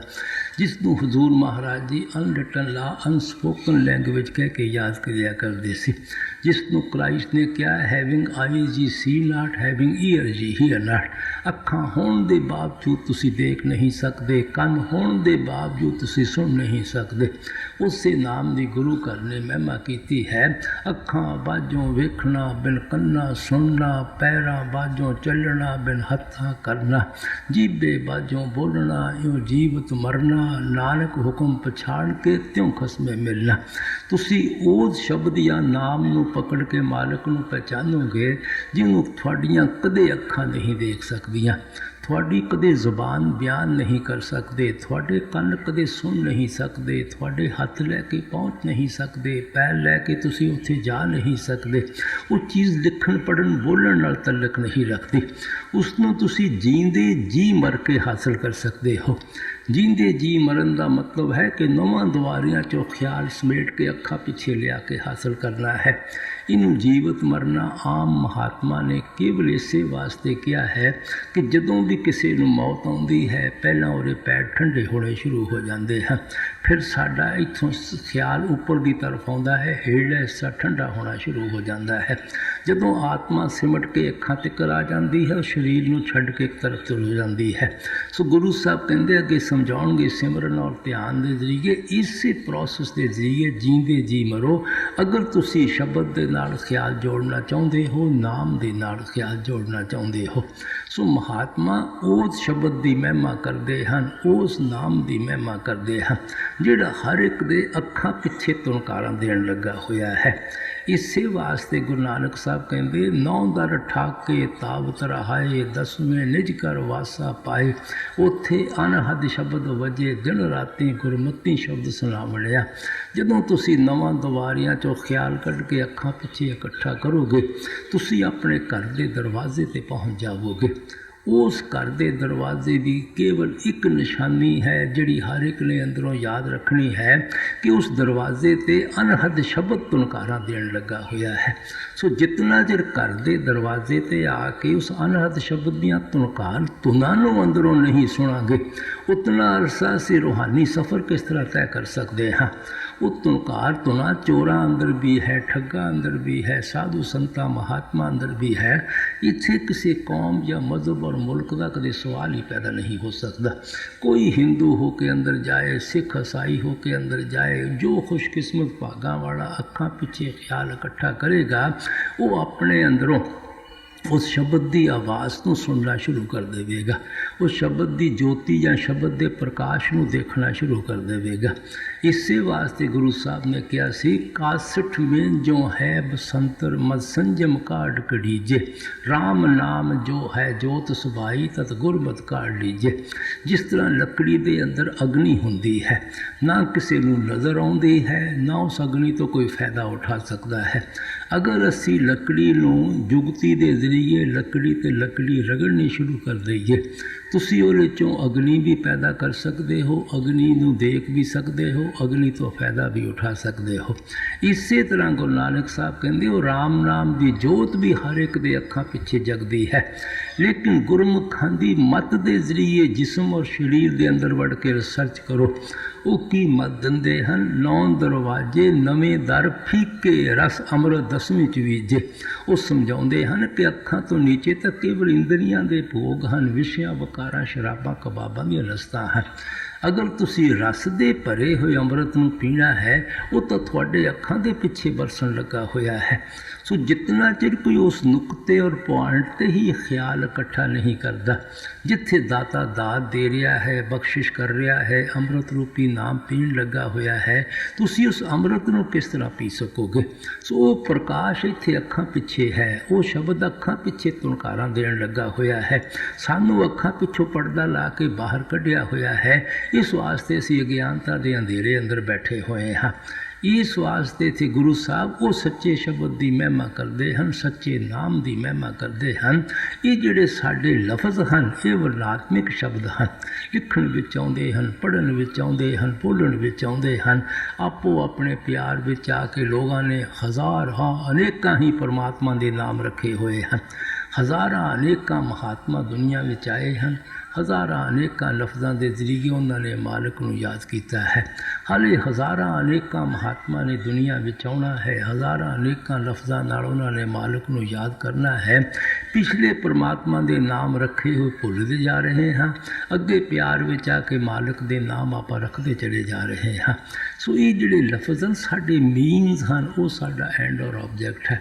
ਮਾਤਾ ਆਪਣੇ ਬੱਚੇ ਨੂੰ ਦੇਖੋ ਪਿਆਰ ਵਿੱਚ ਆ ਕੇ ਕਈ ਲਫ਼ਜ਼ਾਂ ਨਾਲ ਯਾਦ ਕਰਦੀ ਹੈ, ਲੇਕਿਨ ਮਾਤਾ ਦਾ ਜਿਹੜਾ ਰਿਸ਼ਤਾ ਬੱਚੇ ਨਾਲ ਹੈ ਕੋਈ ਲਫ਼ਜ਼ਾਂ ਦਾ ਰਿਸ਼ਤਾ ਨਹੀਂ ਹੈ, ਭਗਤੀ ਦਾ ਰਿਸ਼ਤਾ ਹੈ, ਪਿਆਰ ਦਾ ਰਿਸ਼ਤਾ ਹੈ।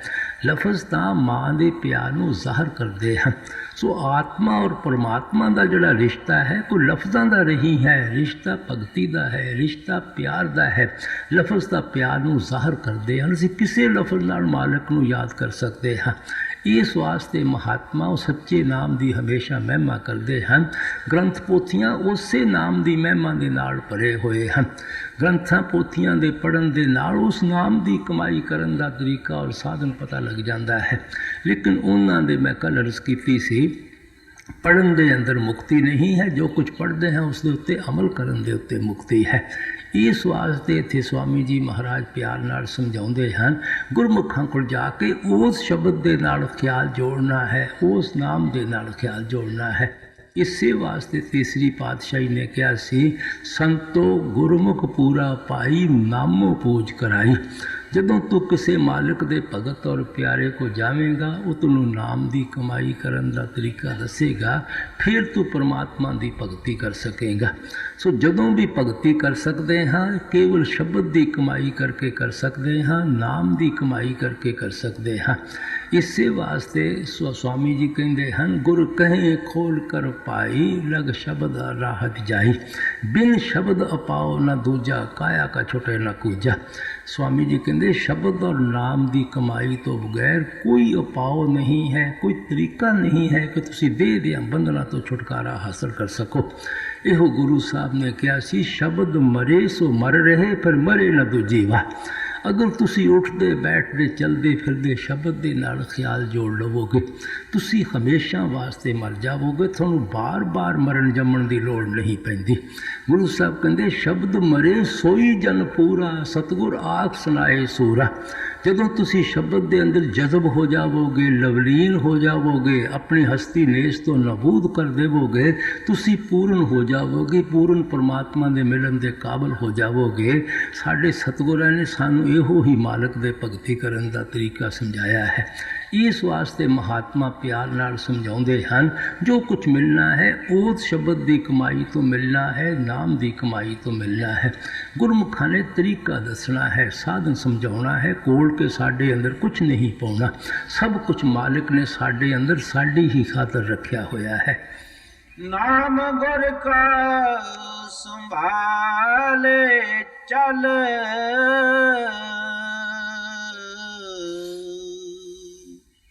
यही है दाम गंठ बंधना।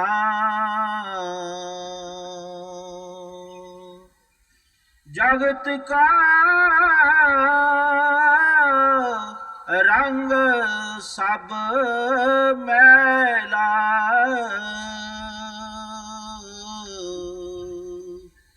तुला ले मान यह कहना। ਪਿਆਰ ਨਾਲ ਸਮਝਾਉਂਦੇ ਹਨ, ਸਭ ਦੁਨੀਆ ਦੇ ਰੰਗ ਕੱਚੇ ਹਨ, ਪੁੱਤਰਾਂ ਧੀਆਂ ਦੇ ਪਿਆਰ ਦੇ, ਕੌਮਾਂ ਮਜ਼ਹਬਾਂ ਮੁਲਕਾਂ ਦੇ ਝਗੜਿਆਂ ਦੇ, ਸ਼ਰਾਬਾਂ ਕਬਾਬਾਂ ਦੀਆਂ ਲਸਤਾਂ ਦੇ, ਇਹ ਜੋ ਕੁਝ ਵੀ ਹੈ ਇਹਨਾਂ ਦੀ ਕੋਈ ਅਸਲੀਅਤ ਨਹੀਂ ਹੈ। ਇਹ ਐਵੇਂ ਧੋਖਾ ਹੀ ਧੋਖਾ ਹੈ, ਇਹ ਐਵੇਂ ਸਾਡੇ ਖਿਆਲ ਨੂੰ ਖਰਾਬ ਕਰਨ ਵਾਲੀਆਂ ਗੱਲਾਂ ਹਨ। ਸੋ ਗੁਰਮੁਖਾਂ ਕੋਲ ਜਾ ਕੇ ਸਵਾਮੀ ਜੀ ਕਹਿੰਦੇ ਇੱਧਰੋਂ ਮਨ ਨੂੰ ਕੱਢੋ, ਬਥੇਰੀ ਉਮਰ ਤੁਸੀਂ ਐਸ਼-ਇਸ਼ਰਤ ਕਰਕੇ ਦੇਖ ਲਈ ਹੈ, ਹੁਣ ਮਾਲਕ ਦੀ ਭਗਤੀ ਕਰਨੀ ਚਾਹੀਦੀ ਹੈ, ਮਾਲਕ ਦੀ ਖੋਜ ਕਰਨੀ ਚਾਹੀਦੀ ਹੈ। ਜਗਤ ਕਾ ਰੰਗ ਸਭ ਮੈਲਾ,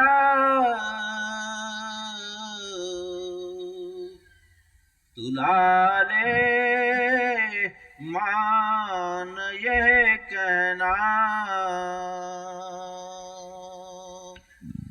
भोग संसार कोए दिन के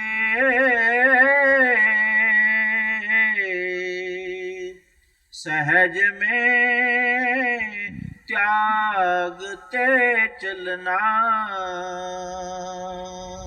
ਜੇ ਅੱਜ ਤੱਕ ਸਾਨੂੰ ਇੰਦਰੀਆਂ ਦੇ ਭੋਗਾਂ 'ਚੋਂ ਸੁੱਖ ਔਰ ਸ਼ਾਂਤੀ ਹਮੇਸ਼ਾ ਵਾਸਤੇ ਪ੍ਰਾਪਤ ਨਹੀਂ ਹੋਈ, ਹੁਣ ਅਸੀਂ ਕੀ ਸੋਚੀ ਬੈਠੇ ਹਾਂ, ਉਮੀਦ ਲਈ ਬੈਠੇ ਹਾਂ ਕਿ ਇਹਨਾਂ ਭੋਗਾਂ 'ਚੋਂ ਸੁੱਖ ਹਾਸਲ ਕਰ ਸਕਾਂਗੇ, ਸ਼ਾਂਤੀ ਪ੍ਰਾਪਤ ਕਰ ਸਕਾਂਗੇ। ਦੁੱਖ ਹੀ ਦੁੱਖ ਹਨ, ਮੁਸੀਬਤਾਂ ਹੀ ਮੁਸੀਬਤਾਂ ਹਨ, ਬਿਮਾਰੀਆਂ ਹੀ ਬਿਮਾਰੀਆਂ ਹਨ। ਇਸ ਵਾਸਤੇ ਕਹਿੰਦੇ ਇਹਨਾਂ 'ਚੋਂ ਮਨ ਨੂੰ ਕੱਢਣਾ ਚਾਹੀਦਾ ਹੈ, ਖਿਆਲ ਨੂੰ ਕੱਢਣਾ ਚਾਹੀਦਾ ਹੈ। ਕਿਸ ਤਰ੍ਹਾਂ ਕੱਢਣਾ ਹੈ, ਆਪ ਅੱਗੇ ਤਰੀਕਾ ਸਮਝਾਉਂਦੇ ਹਨ। ਭੋਗ ਸੰਸਾਰ ਕੋਏ ਦਿਨ ਕੇ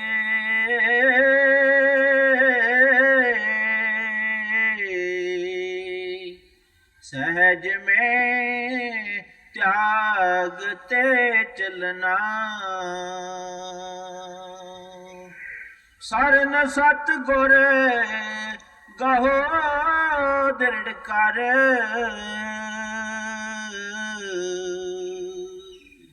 करो यह काज पिल रहना। ਅਗਰ ਤੁਸੀਂ ਪੁੱਤਰਾਂ ਧੀਆਂ 'ਚੋਂ, ਕੌਮਾਂ ਮਸਬਾਂ ਮੁਲਕਾਂ ਦੇ ਝਗੜਿਆਂ 'ਚੋਂ, ਸ਼ਰਾਬਾਂ ਕਬਾਬਾਂ ਦੀਆਂ ਲਸਤਾਂ 'ਚੋਂ ਖਿਆਲ ਨੂੰ ਕੱਢਣਾ ਚਾਹੁੰਦੇ ਹੋ, ਤੁਹਾਨੂੰ ਕੀ ਕਰਨਾ ਚਾਹੀਦਾ ਹੈ? ਗੁਰਮੁਖਾਂ ਦੀ ਸ਼ਰਨ ਹਾਸਲ ਕਰਨੀ ਚਾਹੀਦੀ ਹੈ ਕਿ ਉਹਨਾਂ ਦੀ ਸੰਗਤ ਕਰਨੀ ਚਾਹੀਦੀ ਹੈ, ਉਹਨਾਂ ਦੀ ਸੋਭਤ ਕਰਨੀ ਚਾਹੀਦੀ ਹੈ। ਸਾਡਾ ਮਨ ਸੰਗਤ ਔਰ ਸੋਭਤ ਦਾ ਬੜੀ ਜਲਦੀ ਅਸਰ ਲੈਂਦਾ ਹੈ। ਤੁਸੀਂ ਦੇਖ ਲਓ, ਸ਼ਰਾਬੀਆਂ ਕੋਲ ਬੈਠੀਏ ਸ਼ਰਾਬ ਪੀਣ ਦੀ ਆਦਤ ਪੈਦਾ ਹੋ ਜਾਂਦੀ ਹੈ, ਜੁਆਰੀਆਂ ਕੋਲ ਜਾਈਏ ਜੂਆ ਖੇਡਣ ਦੀ ਆਦਤ ਪੈਦਾ ਹੋ ਜਾਵੇਗੀ। ਇਸੇ ਤਰ੍ਹਾਂ ਮਾਲਕ ਦੇ ਭਗਤਾਂ ਔਰ ਮਾਲਕ ਦੇ ਪਿਆਰਿਆਂ ਕੋਲ ਜਾਂਦੇ ਹਾਂ, ਉਹਨਾਂ ਨੂੰ ਦੇਖ ਕੇ ਸਾਡੇ ਅੰਦਰ ਵਧੋ ਵਧੀ ਮਾਲਕ ਦੇ ਮਿਲਣ ਦਾ ਸ਼ੌਕ ਔਰ ਪਿਆਰ ਪੈਦਾ ਹੋ ਜਾਂਦਾ ਹੈ। ਗੁਰੂ ਸਾਹਿਬ ਨੇ ਕਿਹਾ ਸੀ ਕਿ ਤੰਤ ਸੂਤ ਕੁਛ ਨਿਕਸੇ ਨਾਹੀਂ, ਸਾਕਤ ਸੰਗ ਨਾ ਕੀਜੇ। ਉਲਝੇ ਹੋਏ ਸੂਤ 'ਚੋਂ ਕਦੇ ਕੱਪੜਾ ਨਹੀਂ ਬੁਣਿਆ ਜਾ ਸਕਦਾ। ਇਸ ਵਾਸਤੇ ਮਨਮੁਖਾਂ ਦੀ ਸੰਗਤ ਔਰ ਸੋਭਤ ਵਿੱਚ ਰਹਿ ਕੇ ਕਦੇ ਵੀ ਤੁਸੀਂ ਮਾਲਕ ਦੀ ਭਗਤੀ ਨਹੀਂ ਕਰ ਸਕਦੇ। ਕਿੰਨਾਂ ਦੀ ਸੰਗਤ ਕਰਨੀ ਚਾਹੀਦੀ ਹੈ? ਗੋਬਿੰਦ ਜੀਓ ਸਤ ਸੰਗਤ ਮੇਲ ਹਰ ਤੇ ਆਈਏ। ਐ ਪਰਮਾਤਮਾ ਸਾਧੂ ਸੰਤਾਂ ਮਹਾਤਮਾ ਦੀ ਸੰਗਤ ਦੇ, ਸੋਭਤ ਦੇ, ਸਤਸੰਗ ਦੇ, ਤਾਂ ਕਿ ਤੇਰੀ ਭਗਤੀ ਕਰ ਸਕੀਏ, ਤੇਰੇ ਨਾਲ ਪਿਆਰ ਕਰ ਸਕੀਏ। ਸੋ ਗੁਰਮੁਖਾਂ ਦੇ ਸਤਸੰਗ ਵਿੱਚ ਆ ਕੇ ਜਨਮਾਂ ਜਨਮਾਂ ਦੇ ਸੁੱਤੇ ਹੋਏ ਜਾਗਦੇ ਹਾਂ। ਸੋਝੀ ਆਉਂਦੀ ਹੈ ਕਿ ਆਤਮਾ ਔਰ ਪਰਮਾਤਮਾ ਦਾ ਰਿਸ਼ਤਾ ਕੀ ਹੈ, ਆਤਮਾ ਔਰ ਪਰਮਾਤਮਾ ਦੇ ਦਰਮਿਆਨ ਰੁਕਾਵਟ ਕਿਸ ਚੀਜ਼ ਦੀ ਹੈ, ਔਰ ਇਸ ਰੁਕਾਵਟ ਨੂੰ ਕਿਸ ਤਰ੍ਹਾਂ ਅਸੀਂ ਆਪਣੇ ਅੰਦਰੋਂ ਦੂਰ ਕਰਨਾ ਹੈ। ਹਰ ਚੀਜ਼ ਦੀ ਜਿਹੜੀ ਸੋਝੀ ਔਰ ਸਮਝ ਹੈ, ਗੁਰਮੁਖਾਂ ਦੀ ਸੰਗਤ ਵਿੱਚ ਜਾ ਕੇ ਆਉਂਦੀ ਹੈ, ਗੁਰਮੁਖਾਂ ਦੀ ਸੋਭਤ ਵਿੱਚ ਜਾ ਕੇ ਆਉਂਦੀ ਹੈ। ਲੇਕਿਨ ਮਹਾਤਮਾ ਸਤਸੰਗ ਉਸ ਨੂੰ ਨਹੀਂ ਕਹਿੰਦੇ ਜਿੱਥੇ ਕੌਮ ਦੂਸਰੇ ਕੌਮ ਨੂੰ ਗਾਲੀਆਂ ਦਿੰਦੀ ਹੈ, ਇੱਕ ਮਜ਼ਹਬ ਦੂਸਰੇ ਮਜ਼ਹਬ ਦੀ ਨਿੰਦਿਆ ਚੁਗਲੀ ਕਰਦਾ ਹੈ, ਜਾਂ ਜਿੱਥੇ ਰਾਜੇ ਮਹਾਰਾਜੇ ਦੀਆਂ ਕਥਾ ਕਹਾਣੀਆਂ ਪਾਈਆਂ ਜਾਂਦੀਆਂ ਹਨ। ਮਹਾਤਮਾ ਦੇ ਸਤਸੰਗ ਵਿੱਚ ਕਦੇ ਕਿਸੇ ਦੀ ਨਿੰਦਿਆ, ਕਦੇ ਕਿਸੇ ਦੀ ਚੁਗਲੀ ਨਹੀਂ ਹੁੰਦੀ। ਮਹਾਤਮਾ ਦੇ ਸਤਸੰਗ ਵਿੱਚ ਕੇਵਲ ਸ਼ਬਦ ਔਰ ਨਾਮ ਦੀ ਹੀ ਮਹਿਮਾ ਕੀਤੀ ਜਾਂਦੀ ਹੈ। ਗੁਰੂ ਸਾਹਿਬ ਕਹਿੰਦੇ ਸਤਸੰਗਤ ਤਾਕੋ ਆਖੀਏ ਤੇ ਇੱਕੋ ਨਾਮ ਬਖਾਣੀਏ। ਸਤਸੰਗ ਤਾਂ ਉਹ ਜਗ੍ਹਾ ਹੈ ਜਿੱਥੇ ਇੱਕੋ ਸ਼ਬਦ ਦਾ ਪ੍ਰਚਾਰ ਕੀਤਾ ਜਾਂਦਾ ਹੈ, ਨਾਮ ਦਾ ਪ੍ਰਚਾਰ ਕੀਤਾ ਜਾਂਦਾ ਹੈ। ਇਹ ਤਾਂ ਬੁਰੀ ਗੱਲ ਹੈ ਅਗਰ ਕੋਈ ਸਾਡੇ ਅਕਲ ਦੇ ਮੁਤਾਬਕ ਮਾਲਕ ਦੀ ਭਗਤੀ ਨਹੀਂ ਕਰਦਾ, ਅਸੀਂ ਉਹਨੂੰ ਗਾਲੀਆਂ ਦੇਣਾ ਸ਼ੁਰੂ ਕਰ ਦਈਏ, ਡੰਡੇ ਤਲਵਾਰਾਂ ਲੈ ਕੇ ਡਰਾਉਣਾ ਸ਼ੁਰੂ ਕਰ ਦਈਏ। ਅਸੀਂ ਉਹਨੂੰ ਪਿਆਰ ਨਾਲ ਸਮਝਾਉਣਾ ਹੈ ਕਿ ਭਰਾਵਾ ਇਸ ਰਸਤੇ 'ਤੇ ਚੱਲ ਕੇ ਸਾਨੂੰ ਆ ਫਾਇਦਾ ਪ੍ਰਾਪਤ ਹੋਇਆ ਹੈ, ਕੁਛ ਤੇਰੀ ਅਕਲ ਵਿੱਚ ਆਉਂਦਾ ਹੈ, ਤੂੰ ਵੀ ਇਸ ਰਸਤੇ 'ਤੇ ਚੱਲ ਕੇ ਫਾਇਦਾ ਉਠਾ ਸਕਦਾ ਹੈ। ਇਸੇ ਵਾਸਤੇ ਪੰਜਵੀਂ ਪਾਤਸ਼ਾਹੀ ਨੇ ਕਿਹਾ ਸੀ, ਜਿਨ ਕੇ ਬੰਧਨ ਕਾਟੇ ਸਤਿਗੁਰ ਤਿਨ ਸਾਧ ਸੰਗਤ ਲਿਵ ਲਾਈ। ਜਿਨ੍ਹਾਂ ਜਿਨ੍ਹਾਂ ਜੀਵਾਂ ਨੂੰ ਗੁਰਮੁਖਾਂ ਦੇ ਮਾਲਕ ਨਾਲ ਮਿਲਾਉਣਾ ਹੈ, ਸਭ ਤੋਂ ਪਹਿਲਾਂ ਉਹਨਾਂ ਨੂੰ ਆਪਣੇ ਸਤਸੰਗ ਵਿੱਚ ਖਿੱਚ ਕੇ ਲਿਆਉਂਦੇ ਹਨ। ਹਰ ਕਿਸਮ ਦੇ ਵਹਿਮ ਭਰਮ ਸੰਕਲਪ ਬਾਹਰ ਮੁਖੀ ਸਾਧਨਾ 'ਚ ਉਸ ਦੇ ਖਿਆਲ ਨੂੰ ਕੱਢ ਕੇ ਸ਼ਬਦ ਔਰ ਨਾਮ ਦੀ ਤਰਫ ਲਗਾਉਂਦੇ ਹਨ। ਫਿਰ ਕੀ ਕਹਿੰਦੇ ਹਨ? ਪੰਜ ਜਨਾ ਮਿਲ ਮੰਗਲ ਗਾਇਆ, ਹਰ ਨਾਨਕ ਭੇਦ ਨਾ ਪਾਈ।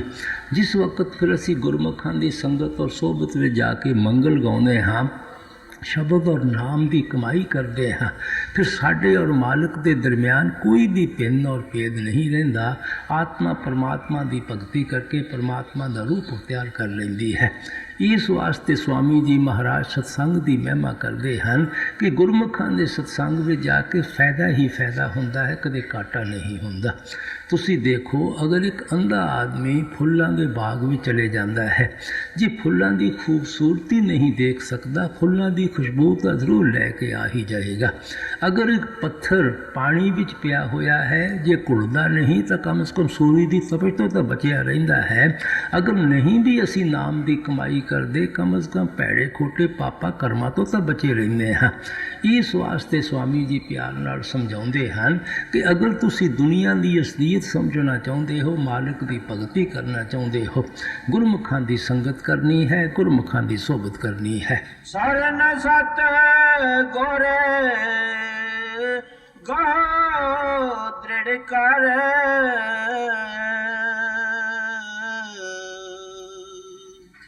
ਕਰੋ ਜਹ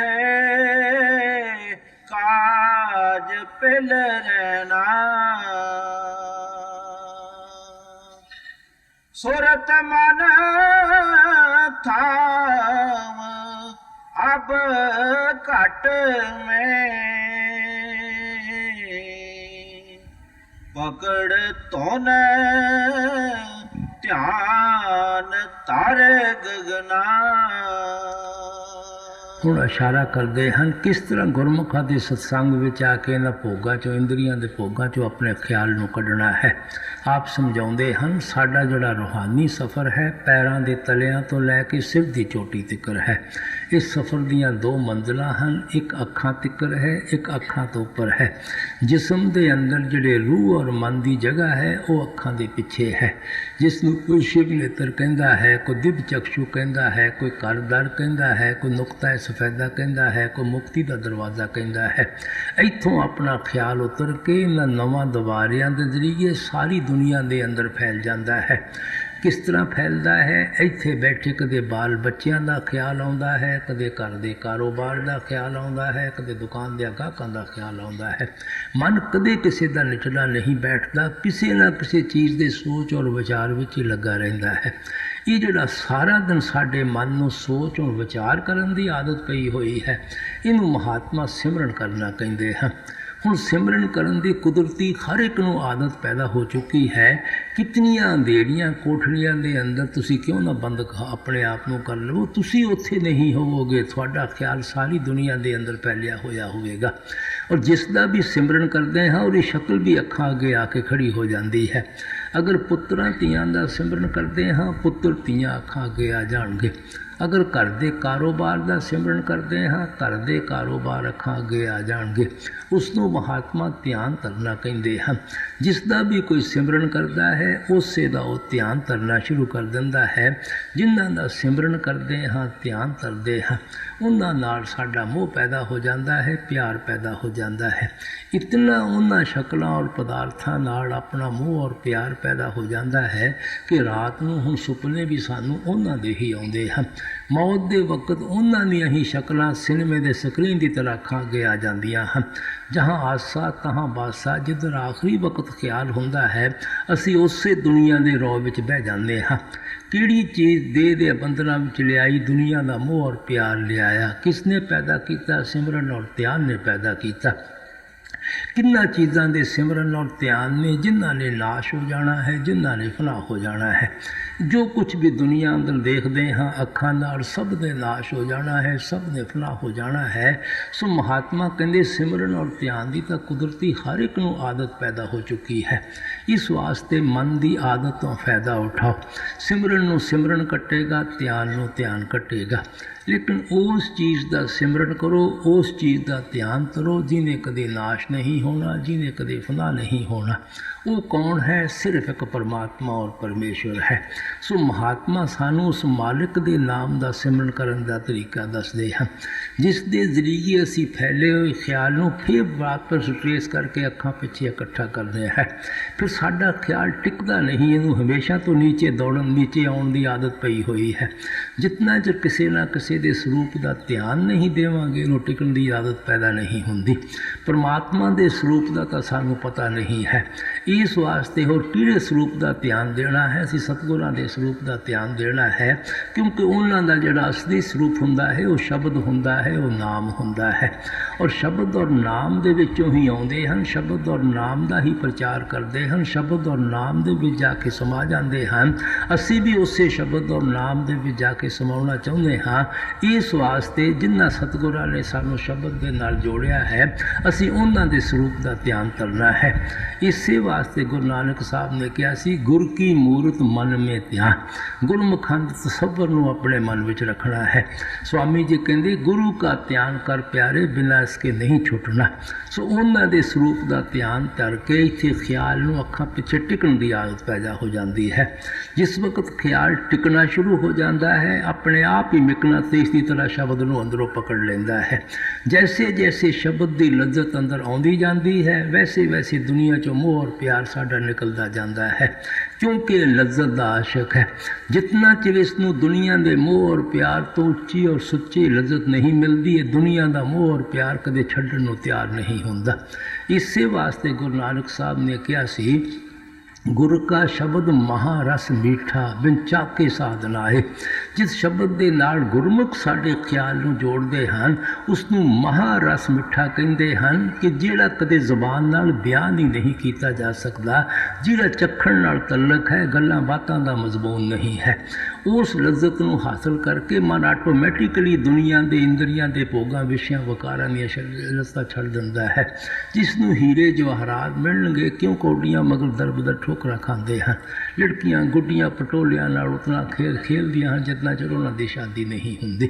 ਸੋ ਉਸ ਸ਼ਬਦ ਔਰ ਨਾਮ ਦੀ ਅਟੈਚਮੈਂਟ ਸਾਨੂੰ ਹਮੇਸ਼ਾ ਵਾਸਤੇ ਦੁਨੀਆ ਦੀ ਤਰਫੋਂ ਡਿਟੈਚ ਕਰਨਾ ਸ਼ੁਰੂ ਕਰ ਦਿੰਦੀ ਹੈ।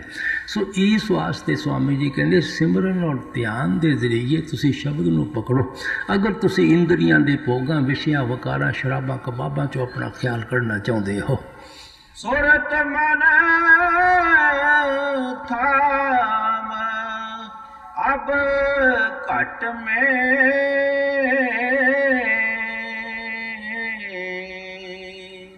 ਪਕੜ ਤੋਨ ਧਿਆਨ ਤਾਰੇ ਗਗਨਾ, फंसे तुम जाल में पारी,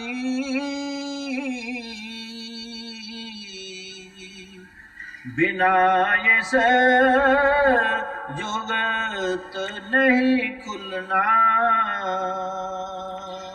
स्वामी जी कहते, ਅਸੀਂ ਦੁਨੀਆ ਦੇ ਜੀਵ ਬੜੀ ਬੁਰੀ ਤਰ੍ਹਾਂ ਕਾਲ ਦੇ ਜਾਲ ਵਿੱਚ ਫਸੇ ਹੋਏ ਹਾਂ। ਜੋ ਪਿੱਛੇ ਕਰਮ ਕੀਤੇ ਹਨ, ਉਹਨਾਂ ਦਾ ਹੁਣ ਨਤੀਜਾ ਰੋ ਪਿੱਟ ਕੇ ਭੁਗਤਦੇ ਹਾਂ। ਵੈਸੇ ਹੀ ਪੈੜੇ ਖੋਟੇ ਪਾਪ ਔਰ ਕਰਮ ਕਰੀ ਜਾਂਦੇ ਹਾਂ, ਭੁੱਲੇ ਬੈਠੇ ਹਾਂ। ਫਿਰ ਇਹਨਾਂ ਦਾ ਨਤੀਜਾ ਭੁਗਤਣ ਵਾਸਤੇ ਇੱਥੇ ਹੀ ਆਉਣਾ ਪਵੇਗਾ। ਇਸ ਸ਼ਬਦ ਔਰ ਨਾਮ ਦੀ ਕਮਾਈ ਤੋਂ ਬਗੈਰ ਕਹਿੰਦੇ ਕੋਈ ਜੁਗਤ ਨਹੀਂ ਹੈ, ਕੋਈ ਤਰੀਕਾ ਨਹੀਂ ਹੈ ਕਿ ਤੁਸੀਂ ਦੇਹ ਦੀਆਂ ਬੰਧਨਾਂ ਤੋਂ ਛੁਟਕਾਰਾ ਹਾਸਲ ਕਰ ਸਕੋ। ਉਹ ਹੀ ਚੀਜ਼ ਸਾਨੂੰ ਮਨ ਔਰ ਮਾਇਆ ਦੇ ਦਾਇਰੇ ਤੋਂ ਪਾਰ ਲਿਜਾ ਸਕਦੀ ਹੈ, ਜਿਹੜੀ ਮਨ ਔਰ ਮਾਇਆ ਦੇ ਦਾਇਰੇ ਤੋਂ ਪਾਉਣੀ ਹੁੰਦੀ। ਉਹ ਸ਼ਬਦ ਸੱਚਖੰਡ ਤੋਂ ਉੱਠਦਾ ਹੈ। ਜਦੋਂ ਅਸੀਂ ਅੱਖਾਂ ਪਿੱਛੇ ਖਿਆਲ ਇਕੱਠਾ ਕਰਕੇ ਉਸ ਦੇ ਨਾਲ ਜੋੜਾਂਗੇ, ਸਾਨੂੰ ਵੀ ਉਹ ਖਿੱਚ ਕੇ ਸ਼ਬਦ ਦੇ ਨਾਲ ਜੋੜ ਦਿੰਦਾ ਹੈ, ਸੱਚਖੰਡ ਲੈ ਜਾਂਦਾ ਹੈ। ਇਸੇ ਵਾਸਤੇ ਗੁਰੂ ਸਾਹਿਬ ਨੇ ਕਿਹਾ ਸੀ, ਗੁਰ ਪ੍ਰਸ਼ਾਦੀ ਤਿਰਕੁਟੀ ਛੂਟੇ, ਚੌਥੇ ਪਦ ਲੈ ਬਲਾਈ। ਗੁਰ ਪ੍ਰਸ਼ਾਦੀ ਜਿਸ ਵਕਤ ਗੁਰਮੁਖਾਂ ਦੇ ਦੱਸੇ ਹੋਏ ਉਪਦੇਸ਼ ਉੱਤੇ ਚੱਲ ਕੇ ਸ਼ਬਦ ਦੀ ਕਮਾਈ ਕਰਦੇ ਹਾਂ, ਤਿਰਕੁਟੀ ਕਾਲ ਦੇ ਦਾਇਰੇ ਤੋਂ ਛੁਟਕਾਰਾ ਹੋ ਜਾਂਦਾ ਹੈ। ਚੌਥਾ ਪਦ ਅਸੀਂ ਸੱਚਖੰਡ ਵਾਪਸ ਪਹੁੰਚ ਜਾਂਦੇ ਹਾਂ। ਸੋ ਜਿਹੜੀ ਚੀਜ਼ ਸਾਨੂੰ ਕਾਲ ਦੇ ਦਾਇਰੇ ਤੋਂ ਨਿਕਾਲ ਕੇ ਵਾਪਸ ਮਾਲਕ ਨਾਲ ਮਿਲਾਉਂਦੀ ਹੈ, ਉਹ ਕੇਵਲ ਸ਼ਬਦ ਦੀ ਕਮਾਈ ਹੈ। ਇਸੇ ਵਾਸਤੇ ਪਹਿਲੀ ਪਾਤਸ਼ਾਹੀ ਨੇ ਕਿਹਾ ਸੀ, ਬਾਬਾ ਜਗ ਫਾਤਾ ਮਹਾਜਾਲ, ਗੁਰ ਪ੍ਰਸ਼ਾਦੀ ਉਭਰੇ ਸੱਚਾ ਨਾਮ ਸੰਭਾਲ। ਬੜੀ ਬੁਰੀ ਤਰ੍ਹਾਂ ਅਸੀਂ ਦੁਨੀਆ ਦੇ ਜੀਵ ਕਾਲ ਦੇ ਜਾਲ ਵਿੱਚ ਫਸੇ ਹੋਏ ਹਾਂ। ਇੱਥੋਂ ਇੱਕੋ ਨਿਕਲਣ ਦਾ ਮਾਲਕ ਨੇ ਦਰਵਾਜ਼ਾ ਰੱਖਿਆ ਹੈ। ਗੁਰਮੁਖਾਂ ਕੋਲ ਜਾ ਕੇ ਸੱਚੇ ਸ਼ਬਦ ਦੀ ਕਮਾਈ ਕਰੋ, ਸੱਚੇ ਨਾਮ ਦੀ ਕਮਾਈ ਕਰੋ। ਇਸੇ ਵਾਸਤੇ ਗੁਰੂ ਨਾਨਕ ਸਾਹਿਬ ਨੇ ਕਿਹਾ ਸੀ, ਬਿਨ ਨਾਮੇ ਹੋਰ ਪੂਜ ਨਾ ਹੋਈ, ਭਰਮ ਭੁੱਲੀ ਲੋਕਾਈ। उस नाम की कमाई तो बगैर कोई मालिक की भगती और पूजा नहीं है, कोई तरीका नहीं है कि तुसी मालिक नाल वसाल कर सको। इस वास्ते इत्थे स्वामी जी कहते हैं कि जिहड़े असीं काल दे जाल विच फसे हुए हाँ, इत्थों निकलण दा केवल तरीका ही इक्को है, साधन ही इक्को है कि तुसी उस शब्द दे नाल ख्याल जोड़ो, उस नाम दे नाल ख्याल जोड़ो। फसे तुम जाल में पारी,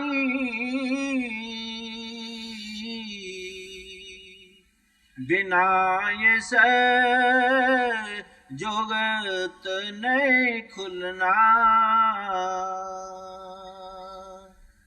गुरु अब दया कर कहते,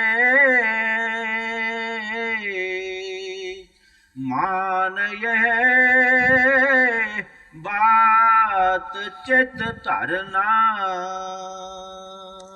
आप फरमाउंदे हैं महात्मा नूं अपनी कोई गरज नहीं हुंदी, उन्होंने कोई कौम नहीं बनानी, कोई मजहब नहीं बनाना, किसी मुल्क की हुकूमत नहीं करनी, कोई जायदादा नहीं बनानिया, कोई रुपया पैसा इकट्ठा नहीं करना।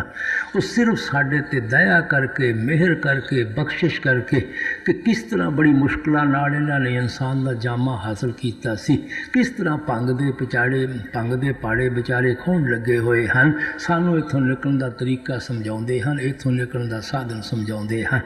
इस वास्ते आप फरमाउंदे हैं वो तो साडे ते तरस खांदे हैं, बख्शिश करते हैं।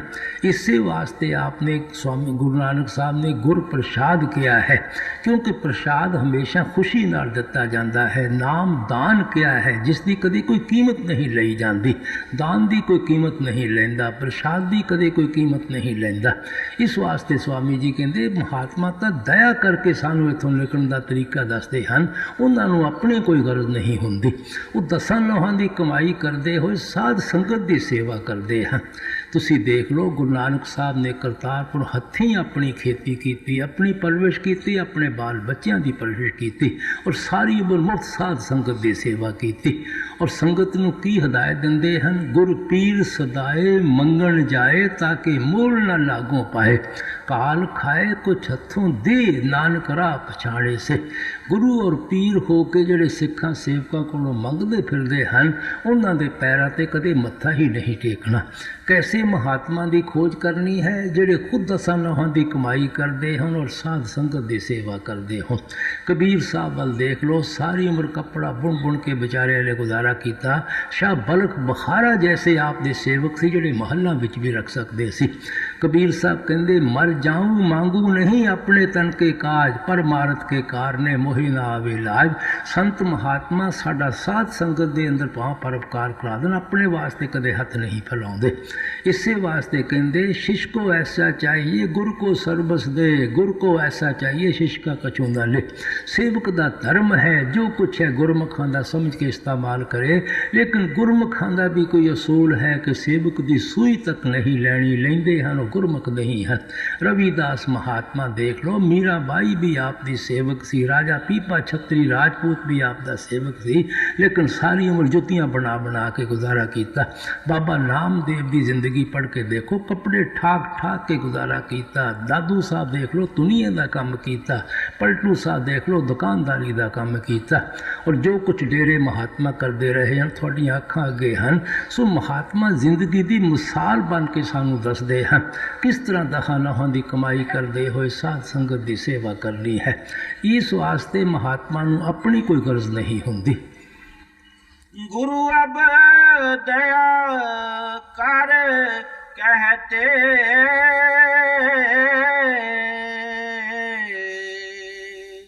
मान यह बात चित धरना।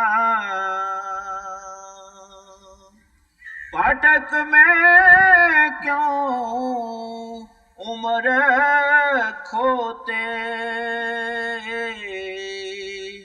कहीं न है ठीक तुम लगना।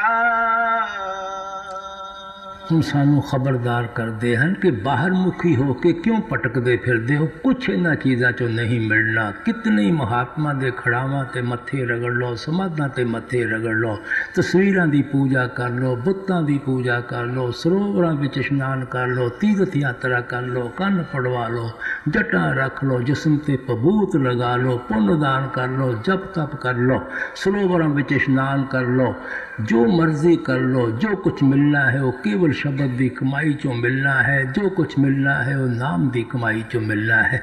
इसे वास्ते स्वामी जी ने कहा सी, सुरत शब्द कमाई करना जतन दूर और सब तरना। सिर्फ सुरत शब्द का अभ्यास आपने क्या करो, बाकी कोई तरीका नहीं है, कोई ज़रूरत नहीं है एवें अपने वक्त को खराब करन दी। यो गुरु नानक साहब ने समझाया सी, पूजा करे सब लोग संतो मन मुख थाए न पाई। भगती तो सारे दुनिया के जीव आपो अपनी अकल के मुताबिक मालिक की करते हैं, क्योंकि आत्मा की कशिश जरूर अपने असल की तरफ जोर मारती है। उसके अधीन होकर सारे आप परमात्मा को मिलने वास्ते व्याकुल होए बैठे हाँ, लेकिन गुरु साहब कहते असी मन के मगर ला के मालिक को ढूंढते हाँ। मन बाहर मुखी कर देता है, कर्म कांड की तरफ खिंच के लै जाता है। इस वास्ते आप कहते ये पूजा थाए ना पाई। ये जड़ा मन दे मगर ला के तुसी भगती करते हो, ये मालिक की भगती नहीं है। इस भगती ने कदे थानू थोड़े ठिकाने ते नहीं पहुँचाना। शब्द मरे मन नरबल संतो, ये पूजा थाए पाई। जदों तुसी शब्द की कमाई करके, नाम की कमाई करके मन को निर्मल कर लवोगे, प्योर कर लवोगे, पवित्र कर लवोगे, ये असली मालिक की भगती है। इसे भगती ने थानू थोड़े ठिकाने ते पहुँचाना है। सो जिहड़ी भगती परमात्मा नू मंजूर है, जिहड़ी भगती ने सानू साडे ठिकाने ते पहुँचाना है, वो सिर्फ शब्द की कमाई है। इसे वास्ते गुरु नानक साहब ने कहा सी, नाम बसार चले अनमार्ग अंतकाल पछताई है। नाम की कमाई करन दा तरीका छड्ड के जिहड़े भी कोई रस्ते ते चलण की कोशिश करता है, अखीर उन्होंने मौत के वेले पछताना पवेगा, मैं तो एवें कीमती वक्त तो ज़ाया कर बैठा। इस वास्ते स्वामी जी खबरदार करते हैं, क्यों एवें बाहर मुखी साधना कर्म कांड विच फस के भटकते फिरदे हो, तड़फते फिरदे हो। इन्हां गल्लां जो कुछ नहीं मिलना, जो कुछ मिलना है सुरत शब्द के अभ्यास तो मिलना है, नाम की तुमाई तो मिलना है। भटक में क्यों उम्र खोते, कहीं न ठीक तुम लगना। बसो तुम आए नैनन में, सिमट कर एक जहां होना। दुई दूर हो जावे, दृष्टि जोत में तरना। सब कुछ बयान करके थोड़ा जा अंदर के सफ़र का जिक्र करते हैं कि साडा जड़ा घर का सफ़र रूहानी सफ़र है, वो अखां दे पिछों शुरू होना है, क्योंकि ये साडा घर का दरवाज़ा है। अखां तो नीचे नीचे तक केवल इंद्रियां दे भोग हैं, विषयां वकारां शराबां कबाबां दी लस्तां हैं। इस वास्ते कहते जितना चिर थोड़ा ख्याल इत्थों उतर के बाहर की तरफ फैलिया होया है, तुसी द्वैत अंदर फसे हुए हो। जदों तुसी सिमरन और ध्यान के जरिए अखां दे पिछे ख्याल नूं समेट के अखां पिछे इकट्ठा कर लवोगे, तुसी एकता के अंदर आ जावोगे। जिस वक्त तुसी एकता के अंदर आ जावोगे, उत्थे तुहानूं एक जोत जगदी नज़र आउंदी है। और जिहड़ी चोरां अंदर भी है, ठग्गां अंदर भी है, साधु संतां महात्मा अंदर भी है, उत्थे किसी कौम का, मजहब का, मुल्क का कदे सवाल ही पैदा नहीं होंदा। जो भी खुशकिस्मत भागां वाला अखां पिछे ख्याल इकट्ठा करेगा, वो अपने अंदर उस जोत के दर्शन करने शुरू कर दिंदा है। उसे जोत का कबीर साहब ने जिक्र किया सी, दीवा बले अगम का बिन बाती बिन ते। ਬਗੈਰ ਬੱਤੀ ਔਰ ਤੇਲ ਤੋਂ ਉਹ ਜੋਤ ਹਰ ਇੱਕ ਦੇ ਅੱਖਾਂ ਪਿੱਛੇ ਜਗਦੀ ਹੈ। ਆਪਾਂ ਜਿਤਨੀਆਂ ਜੋਤਾਂ ਜਗਾਉਂਦੇ ਹਾਂ, ਤੇਲ ਦੀ ਵੀ ਲੋੜ ਪੈਂਦੀ ਹੈ, ਬੱਤੀ ਦੀ ਵੀ ਲੋੜ ਪੈਂਦੀ ਹੈ। ਤੇਲ ਖਤਮ ਹੋ ਜਾਵੇ ਜੋਤ ਬੁਝਦੀ ਹੈ, ਬੱਤੀ ਖਤਮ ਹੋ ਜਾਵੇ ਜੋਤ ਬੁਝਦੀ ਹੈ। ਲੇਕਿਨ ਕਬੀਰ ਸਾਹਿਬ ਕਹਿੰਦੇ ਜਿਹੜੀ ਅਗੰਮ ਦੀ ਜੋਤ ਹੈ ਉਹਨੂੰ ਅੱਜ ਤੱਕ ਕਦੇ ਤੇਲ ਔਰ ਬੱਤੀ ਦੀ ਕਦੇ ਲੋੜ ਨਹੀਂ ਪਈ। ਇਹੋ ਕ੍ਰਾਈਸਟ ਨੇ ਕਿਹਾ ਸੀ, if thy eye be single thy whole body shall be full of light. अगर तुसी एक अख वाले बन जावो, थोड़ा सारा जिस्म नूर और प्रकाश के नाल भर जाएगा। क्या ये तुसी 9 द्वारे बंद करके अंदर थर्ड आई सिंगल आई खोलो, थानू नूर ही नूर, प्रकाश ही प्रकाश अपने अंदरों नज़र आना शुरू हो जाएगा। उससे जोत का गुरु घर ने जिक्र किया है, अंतर जोत निरंतर बाणी सच्चे साहिब से लिवलाई। हर एक दे अखां पिछे इत्थे जोत जगदी है। उस जोत के अंदरों मिठी और सुरीली बाणी की आवाज़ उठन लगी हुई है। जिहड़े उस जोत के दर्शन करते हैं, उस बाणी की आवाज़ को सुनते हैं, उन्हों का दुनिया चो मोह और प्यार निकल जाता है, उन्हों का परमात्मा नाल मोह और प्यार पैदा हो जाता है। तो असी उस जोत के दर्शन करने हैं। पलटू साहब कहते, निकसे एक आवाज़ चिराग की ज्योति माही, ज्ञान समाधि सुने और कोई सुनता नहीं। ਜਦੋਂ ਅਸੀਂ ਗਿਆਨ ਸਮਾਧੀ ਲਗਾਉਂਦੇ ਹਾਂ ਕਿ ਗੁਰਮੁਖਾਂ ਦੇ ਕਹਿਣ ਦੇ ਮੁਤਾਬਕ ਸਿਮਰਨ ਔਰ ਧਿਆਨ ਦੇ ਜੀ ਅੱਖਾਂ ਪਿੱਛੇ ਖਿਆਲ ਇਕੱਠਾ ਕਰਦੇ ਹਾਂ, ਉੱਥੇ ਸਾਨੂੰ ਇੱਕ ਚਿਰਾਗ ਜਲਦਾ ਨਜ਼ਰ ਆਉਂਦਾ ਹੈ, ਜੋਤ ਜਗਦੀ ਨਜ਼ਰ ਆਉਂਦੀ ਹੈ। ਔਰ ਉਸ ਜੋਤ ਦੇ ਅੰਦਰੋਂ ਇੱਕ ਸੁਰੀਲੀ ਮਿੱਠੀ ਆਵਾਜ਼ ਦਿਲ ਰਾਤ ਤੁਨਕਾਰਾਂ ਦੇਣ ਲੱਗੀ ਹੋਈ ਹੈ। ਅਸੀਂ ਉਸ ਆਵਾਜ਼ ਦੇ ਜ਼ਰੀਏ ਅੰਦਰੋਂ ਘਰ ਦਾ ਰੁਖ ਕਾਇਮ ਕਰਨਾ ਹੈ, ਉਸ ਪ੍ਰਕਾਸ਼ ਦੇ ਜ਼ਰੀਏ ਅੰਦਰੋਂ रूहानी सफ़र तय करना है, फिर मंजिल दर मंजिल अपने घर पहुँच जाना है। तुसी सोच के देखो, जितने भी अपने धर्म स्थान हैं, जिथे जाके अपनी अकल नाल मालिक की भगती करते हाँ, मालिक की पूजा करते हाँ, मंदिर लै लो, बुद्धां दा लै लो, हिंदुआं दा लै लो, जैनियां दा लै लो, सब तो पहला बरामदे दे अंदर घंटा लटक रहा है, उन्होंने बजा के अंदर जाते हाँ, अंदर जोत जगदी नज़र आएगी, दीवा लाठ जगदी नज़र आएगी। गुरुद्वारियां में चले जाओ, वो भी जोतां जगाउंदे हन, घंटे और संख वजाउंदे हन। गिरजे दे अंदर चले जाओ, वो भी पहला घंटा वजाउंदे हन, अंदर कैंडल जगाउंदे हन। मुसलमानां दे मज़ारां ते चले जाओ, मस्जिदां चले जाओ, मौलवी उच्ची उच्ची नकारा वजाउंदा है, बांग दिंदा है, रात नूं चिराग जगाउंदे हन। असी कदे सोचण की कोशिश नहीं करते कि हर एक जगह जोत क्यों जगाई जाती है, हर एक जगह घंटे और शंख वर्गी आवाज़ क्यों पैदा की जाती है। ये ऋषियाँ मुनियाँ ने, गुरु साहबान ने, संतां महात्मा ने, मालिक के भगतां और प्यारियां ने सानू समझाया सी, ये असली मंदिर है, असली मस्जिद है, असली गुरुद्वारा है, असली गिरजा है। ये अंदर वड़ के रिसर्च करो, खोज करो, थानू घंटे और शंख की आवाज़ भी सुनाई देगी, थानू उस जोत के भी दर्शन होंगे। इसे वास्ते गुरु नानक साहब ने शरीर नू हरि मंदिर कह के याद किया है। क्राइस्ट ने टैंपल ऑफ लिविंग गॉड कह के बयान किया है। ऋषियाँ मुनियाँ ने नर नरैणी दे कह के समझाया है। असी अंदर वड़न की कोशिश नहीं करते, इट्टा पत्थरां दी चीज़ जगह बना लेंगे हाँ, उत्थे घंटे भी खड़काने शुरू कर देंगे हाँ, जोतां भी जगाउणियां शुरू कर देंगे हाँ। ये चीज़ां ते सानू समझाउण वास्ते सी। ये तो नकल है, असल तो साडे शरीर के अंदर है। इस वास्ते महात्मा स्वामी जी महाराज अंदर की तरफ इशारा करते हैं कि जदों भी असी रूहानी सफ़र तय कर सकांगे, अखां दे पिछे आके कर सकांगे। दुई जहां